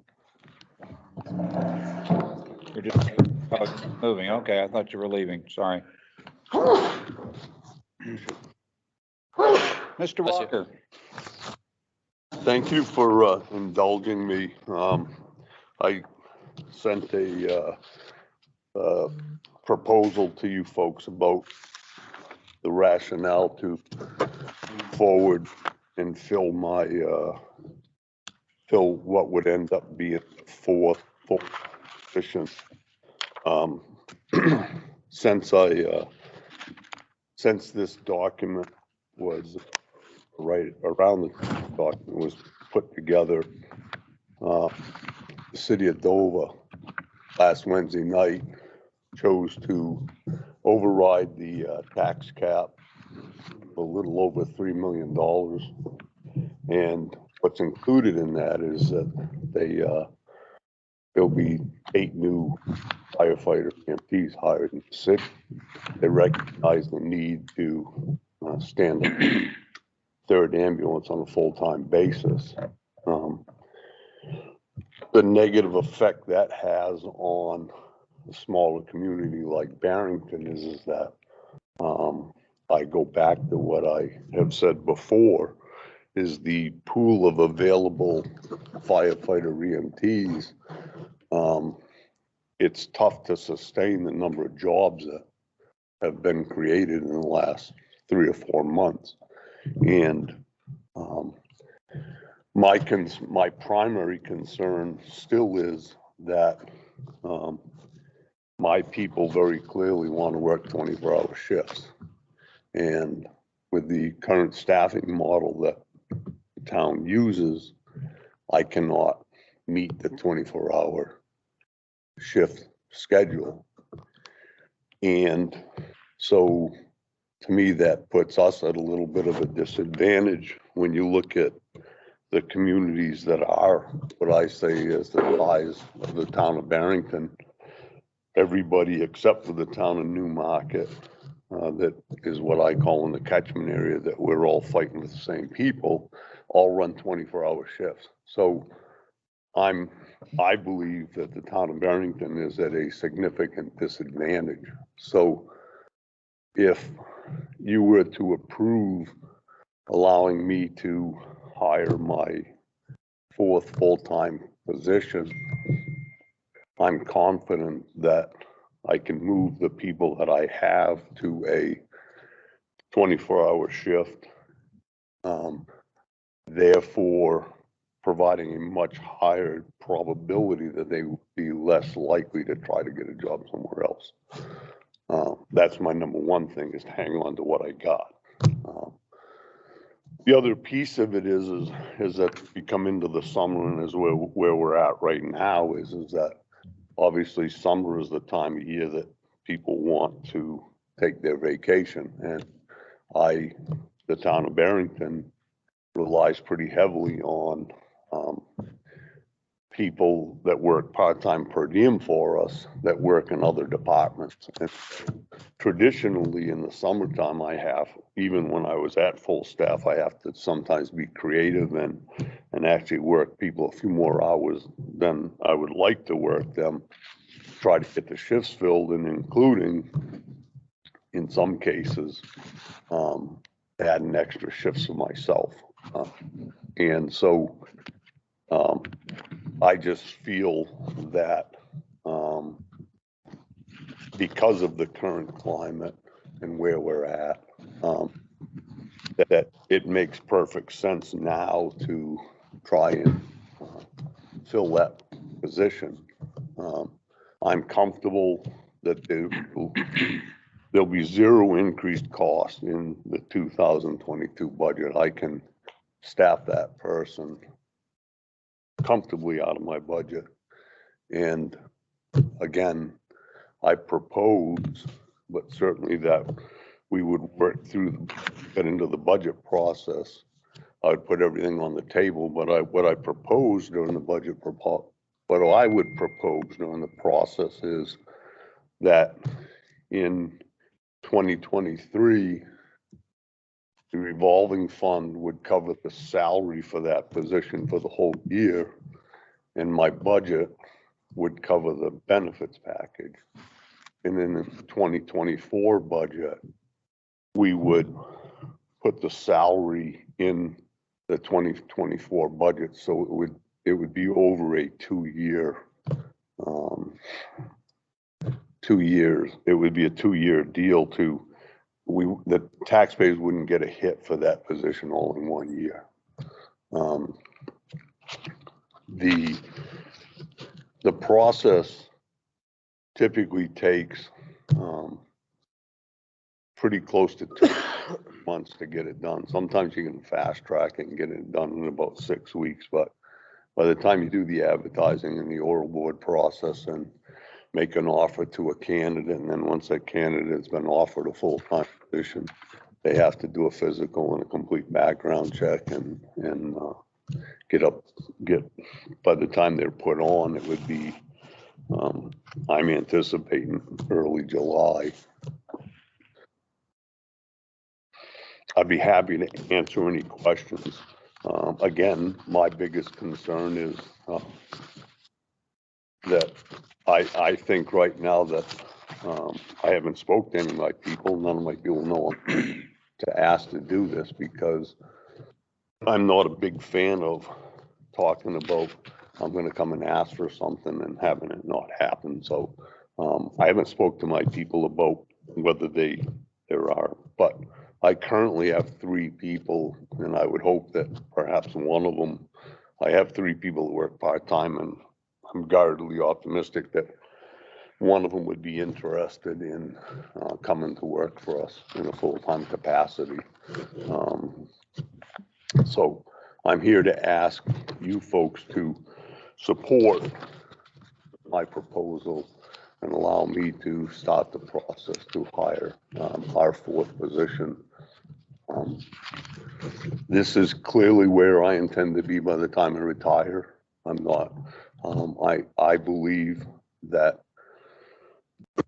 to have 4 full-time people and then using a variety of part-time people to have people on staff 24 hours a day, 7 days a week is, in my humble opinion, where we need to be by the time I leave. And I think that's a sustainable model for the next chief coming in a couple of years from now. I heard 15 years. Amen. Other? Fire. You have to wheel me in an ambulance.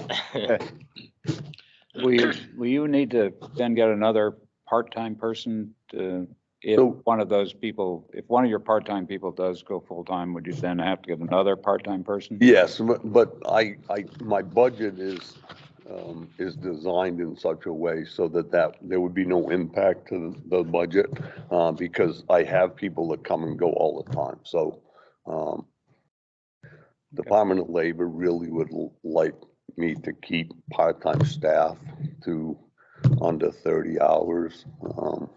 I have in the past, and as a perfect example, I have gone to the town administrator and seek approval to allow people to work more than them hours. And we had to actually have a signed agreement between myself, the town administrator, and the employees in question with a cutoff date to say this is good for 3 months. And then, 3 or 4 after that's gone, if we needed to extend it for whatever reason, we've had to do this. So it's a tough deal to try to hire people and stay within what the Department of Labor guidelines want you to be without being totally, fully 100%. And the other piece of it is I absolutely 100% stand here and say till the last day I'm there that I will do everything in my power to maintain the call force that we have, because what happens so many times in smaller departments is that you hire a few people and you put the emphasis on the people, and it creates less opportunities for the call force. So it's one of them kind of things that, if you don't go on a call for 3 or 4 weeks and you stay, you pull the covers over your head, you don't have to get out of bed to cover that because somebody else did it. After a while, somebody stands there and say, hey, this ain't a bad deal. I don't really miss this. And they stop. And I don't see a place like Barrington or any of the smaller communities like Barrington and Lee and Nottingham and stuff it would be a really long time for us to get to the staffing levels that we really ought to be at, which is probably, I should realistically, I probably should have 5 people for every shift or 25 people, and that's unrealistic. So. Mr. Bailey. Chief, I read your proposal over several times and what have you. I'm asking you, point blank, what danger is the town in if we don't, do this? If you don't approve it, my fear is that I have one full-timer right now that I'm absolutely certain will apply to go somewhere else. Because there's so many jobs out there, that individual will probably get hired. And then the problem comes back to is that it's like a game of musical chairs. And at some point the music stops and somebody's left standing there without a seat. And unfortunately, the problem is that the smaller communities, the Barringtons, because we don't have things to give that bigger communities do, we're sometimes the ones that are left standing there without a seat, that we don't have that. We can't fill that position. And I'm not playing politics when I talk to the board. You know that I've spoken to everybody in open meetings here like we are right now and how important it is for us to protect our people. And this here, that's the reason why I asked that question. Are we in danger of hurting us if we don't approve this? My recommendation is that you consider it, and I think this is something, Mr. Chair, and I'm not making a motion, I'm just asking everybody to consider approving this so that we can have it. Why do I say that? Because my family and my in-laws have come to the house for visits over the years, and we've had to use this service. And it's been, fortunately, we didn't have the population, but it's worked, and I just think that it's just something we should consider. Thank you, Mr. Chair. Any other comments, questions? Anybody like to move that we accept this? I'd like to move that myself, please. I move the motion. I'll second it. Thank you. Ms. Capello, second. Further discussion? All those in favor? Aye. Aye. Opposed? Very good. Thank you, sir. I appreciate it. Thank you. Thank you, Chief, for well-written piece. Before we go into the proclamations, shall we go to the surcharge, the Western Star truck, cab and chassis? Mr. Bailey, did you have a question? I do. I have a question on 6D here, is that they're asking us to pay for this money, and my question is on here is that if we didn't approve that, this request, where would we be? What would happen? They would pull our build slot and give it to somebody else. There's a line of people, and you heard it from Mr. LaChapelle. The problem is it's so impossible to get vehicles.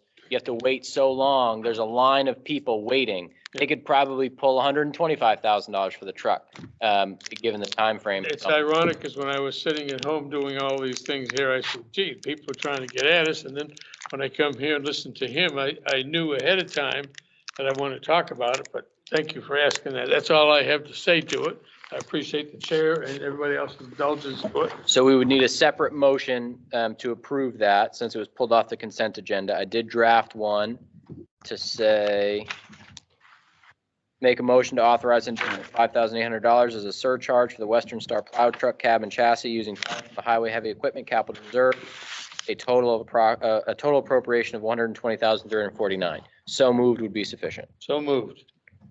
Second.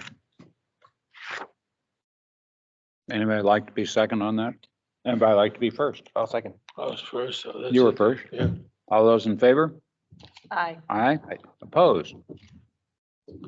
I think we're good to go. And then 6F that I had for 6F showed the proposals for the quotations and what have you. Right. And while I was going through for furniture for that, and everywhere I looked, I didn't see an account. Is there supposed to be an account on these, or would that be on the PO that we sent out that would have the account number? It's a great question. That'll be on the PO. So as I indicated in the town administrator report, the budget is in the operating budget. Many of the departments budgeted separately within their department budget. And so we'll code it separately and you'll sign off on that I bill. was just curious. I didn't see the coding, and that's why I asked. Thank you very much, Mr. Chairman. Okay. So the motion here would be make a motion to authorize purchasing furniture for the new town hall from Bay State Office Furniture for $45,285. I'd approve that. Second. Who wants to second it? I'll second it. All those in favor? Aye. Opposed? Done. Very good. Thank you. Sorry to do that. I just need that other information. I didn't have it. Sitting here in the board members. And Mr. Chair, sorry to interrupt your flow here. The fire chief made a request I think makes sense, which would be to reserve the reading of the May 10th Barrington Day proclamation to tomorrow's event. So read it, make it there. So without objection, I recommend that. I think that's quite reasonable. We just need to sign it. So pass that on. We need to sign all of these, actually. But I do think in your packet is the agenda, and Mr. Mantrek can speak to that. And we also included the flyer, just so you have some awareness of what to expect tomorrow night.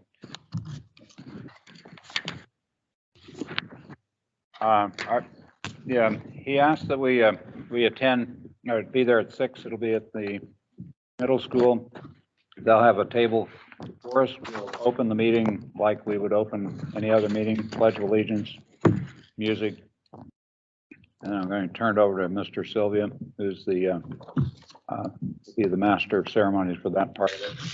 They're going to read the charter. They have some presentations, so we as a group can accept those things from the Tricentennial Commission. They're going to give us some items, including supposedly a parchment copy of the charter, which would be kind of neat. So something for the new town hall. Be perfect. A couple other things going on, and then lunch at the dump should be done by 9. Any questions about that? Oh, yes. Do we have a dress code that you'd recommend? It's going to work high, but I don't think we have we're not supposed to be in costume, so.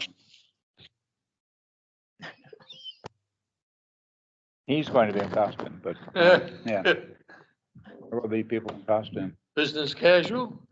whatever that is, yes. I don't know. We do That's ties. without the tie and the coat. Okay. I'm gonna work on it. But that's just whatever you think is Yep. appropriate for Thank you. the public. Second, we did the Barrington Day. We'll read that tomorrow. EMS, and then vote on it. Let us read it. Proclamation for National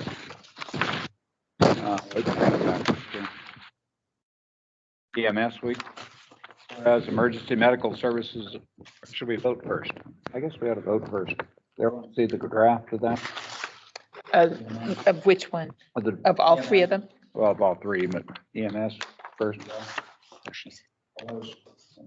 Okay, move that we do that. I'd like to make a motion, we approve all 3 of the proclamations before us. That's a good way to do it. I'll second it. Very good. It wasn't a good idea when Mrs. Capiello brought it up. George is right next to Yeah. George. Speed of sound's only 750 miles an hour. So. Must be getting late. Moving on. Okay. All in favor? Aye. Opposed? Excellent. Let me read the proclamation. Proclamation of National EMS Week, May 15th through the 21st.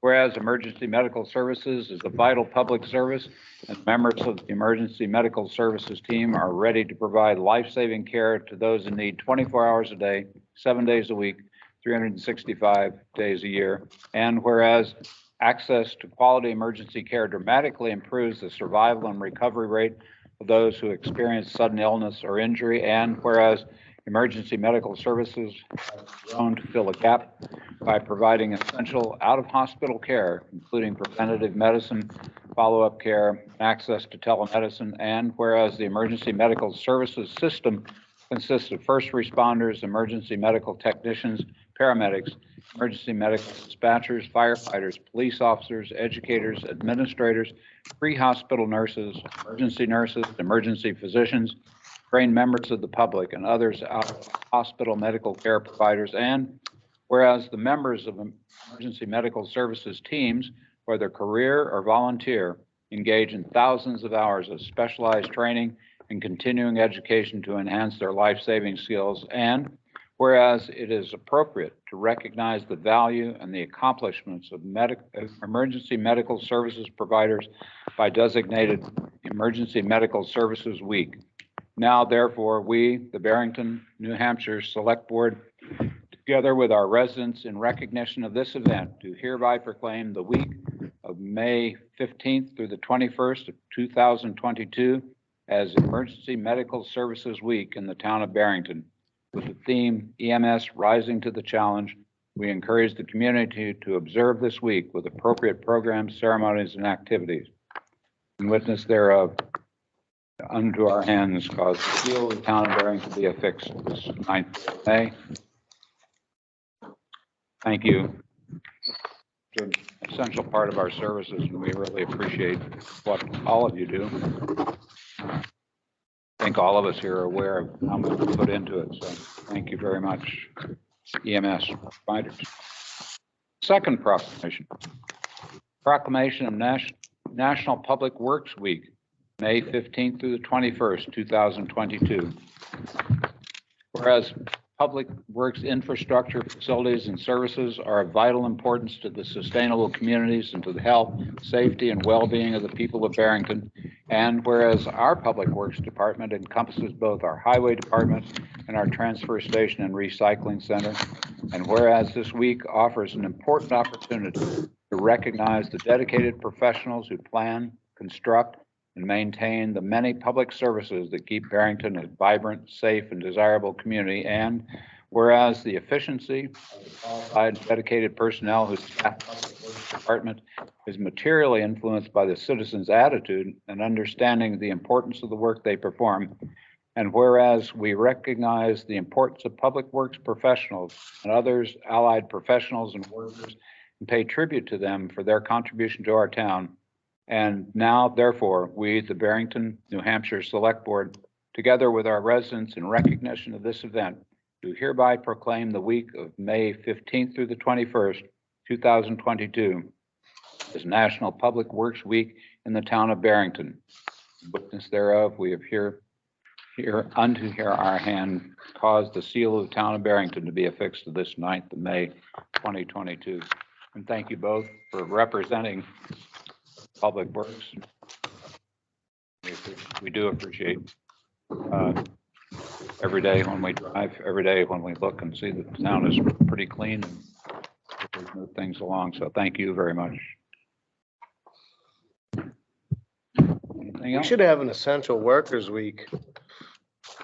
Or maybe like a trades week too. That might be coming up. Get everybody on there.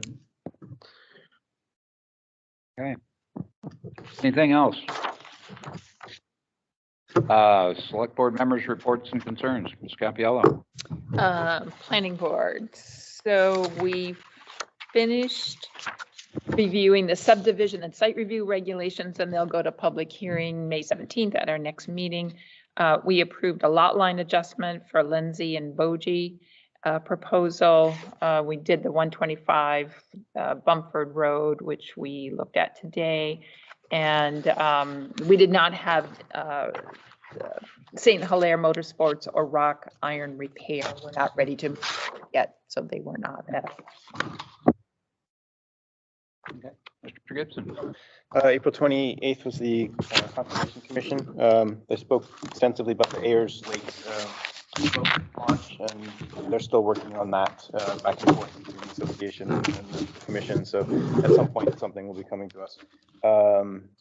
They worked on clarifying criteria for conserving special places, land that can be used in the master plan, and the planning board's approval of the Lindsay Boge lot adjustment and the Bumford Road easements was also thumbs up at the Conservation Commission. And then the Town Lands Committee met on the 30th and presented, as you saw, the narrowed down to 3 choices for the homestead. Thank you. Mr. Scotia. So rec, they're getting ready for summer camp. And this Saturday, I'm unsure of the time, but Jesse's on the call. But the annual fishing derby for Barrington at the Christmas Dev Pond is happening. Great. Melissa, if you're there, if you have further comment? Jessica. Oh, Jessica, I'm sorry. I meant, we're talking library earlier today. Sorry. Jessica, where are you there? But, Nope, 7:30 to 11. yep, perfect. 7:30 to 11. Okay. No further comment. Excellent. Mr. Bailey. Thank you very much. Well, the ZBA meeting has been postponed because we can't make, we won't have enough members to attend the meeting, so that's been postponed. The one applicant actually asked for a continuance. Yeah, it's Okay. continuous, so that's fine. Thank you for telling me that. But I was told this morning it was because of that when I talked to, Oh, okay. so that was a reason. Might be later information. My apologies. Don't apologize. I'm glad to have the update. And the other part is the library. The library meeting, of course, is the third Tuesday coming up, and I'll be attending that. That's all I have. Thank you. Okay. Budget committee hasn't started meeting yet. The school board met. They're in the throes of trying to get enough people hired. They did make a contract for maintenance because they couldn't hire enough people. They have a contract with a company, third party, to do their janitorial work, custodial work.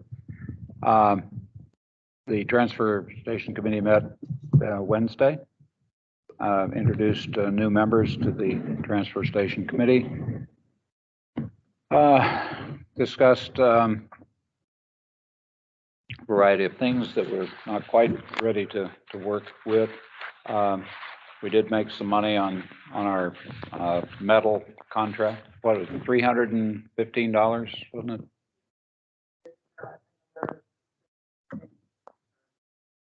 Wow, okay.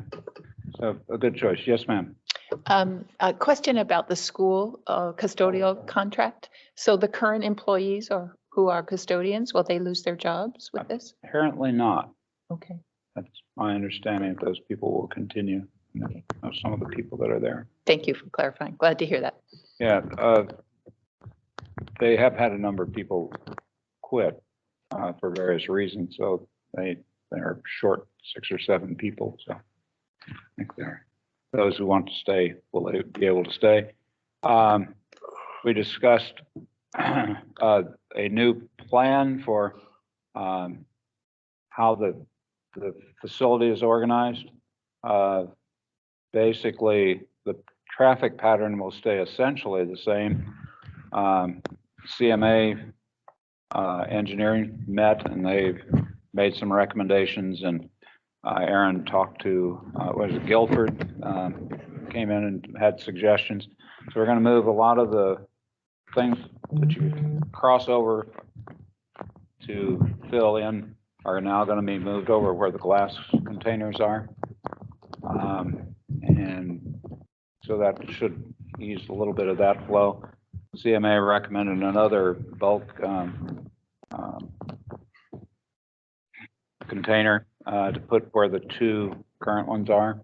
And then they recommended paving to make that a little bit nicer and extend the parking to both ends of the building.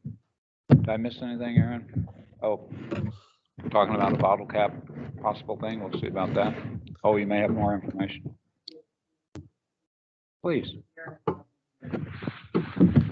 So I had emailed Nathan right back about that. Oh, good. And apparently the library was chosen. The library helped them with. Yeah, that wasn't. Stuff. Yes, sir. The new employees that they hired from the other company, are they going to have the employees for the police check? I assume that be the case, but I don't know. Okay, thank you. I just want to make sure that safety is taken care of. Yeah, this company, the company they have hired has a number of school contracts around them. Thank you very much. That's all I need to hear. Thank you. Anything else? I'd like to go into non-public Let's, for legal. let's have any public comment. Anyone want to make further public comment? No one here. How about anyone online? If you would raise your hand, please comment. And those of you who are on by telephone, if you'll dial *6 and *6 and unmute yourself and wait for recognition. And So just real briefly on behalf of the Tri-City, we're kind of excited about the events for tonight. It should be a great time, and we promise to have everybody out of there by hope full house. I believe the American Legion is setting up a refreshment area, so we'll go into a brief intermission. We get done our presentation and you shut the meeting, pretty much shut the meeting down before we go into the concert. June 11th, a quick plug for June 11th is History Day in Barrington. We've teamed up with the Historical Society. It will be a big day down there. They have an awful lot of events planned that day, so we'd encourage everybody to keep that date open on their calendar and come down for a half hour or a couple hours. So we're getting pretty excited. The parade's coming into play. We got the poll permit for the banners, so I expect we'll be working on that, and I think you'll see in the next couple of weeks the banners will be up. We're pretty excited about that. That'll dress up the town center a little bit, so things are falling into place. We're pretty excited about it, and we'll keep you posted as we're going along. Thank you. thank you. Thanks, Rick. Anyone else? Don't see anyone online with their hands up. I do not either. Nothing on telephone. Yes. Jim Sakosha, 21 James Henry Drive. Just a public comment and more of a question to the board, or, I was going to ask this question to Connor, but I don't mind the open platform. But where Advanced Paving got the contract for the roads in town, for those on private roads who may need a regrind, recoat, what have you, they're allowed to reach out to Advanced Paving and get their own quotation, correct? Maybe, maybe not. It depends on the contract. That's actually something that we addressed, that the board wanted to address. If Aaron, if you can speak to it, come on up. No, I was just getting a chair. Oh, okay. I have to double check the contract. Okay. The reason I say that is because the select board had a concern a number of years ago about private roads and private driveways being paved in conjunction with the town's roads. And the reason there were problems, it's never simple, right? The reason there's problems is because both of those situations were with select board members that had the paving company do work on their roads while they were in town. And so I'd have to read the contract language. If it's not prohibited in the contract, there would be no problem. And I honestly don't remember where we landed. But the concern that the select board had was more with optics than anything. And I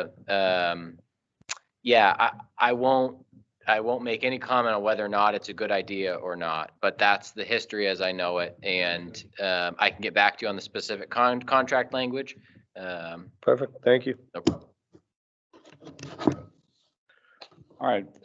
Seeing no other public comment, we'll end the public comment period. Mr. Bailey, you had I have a request to go into non-public session I have one legal matter questions for. been a motion of public for second. I second it. I made the motion. Okay. Second. I'll second that. Okay. All those in favor? Aye. Opposed? Okay. Thank you.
Okay, you're back. Okay, welcome back to the May 9th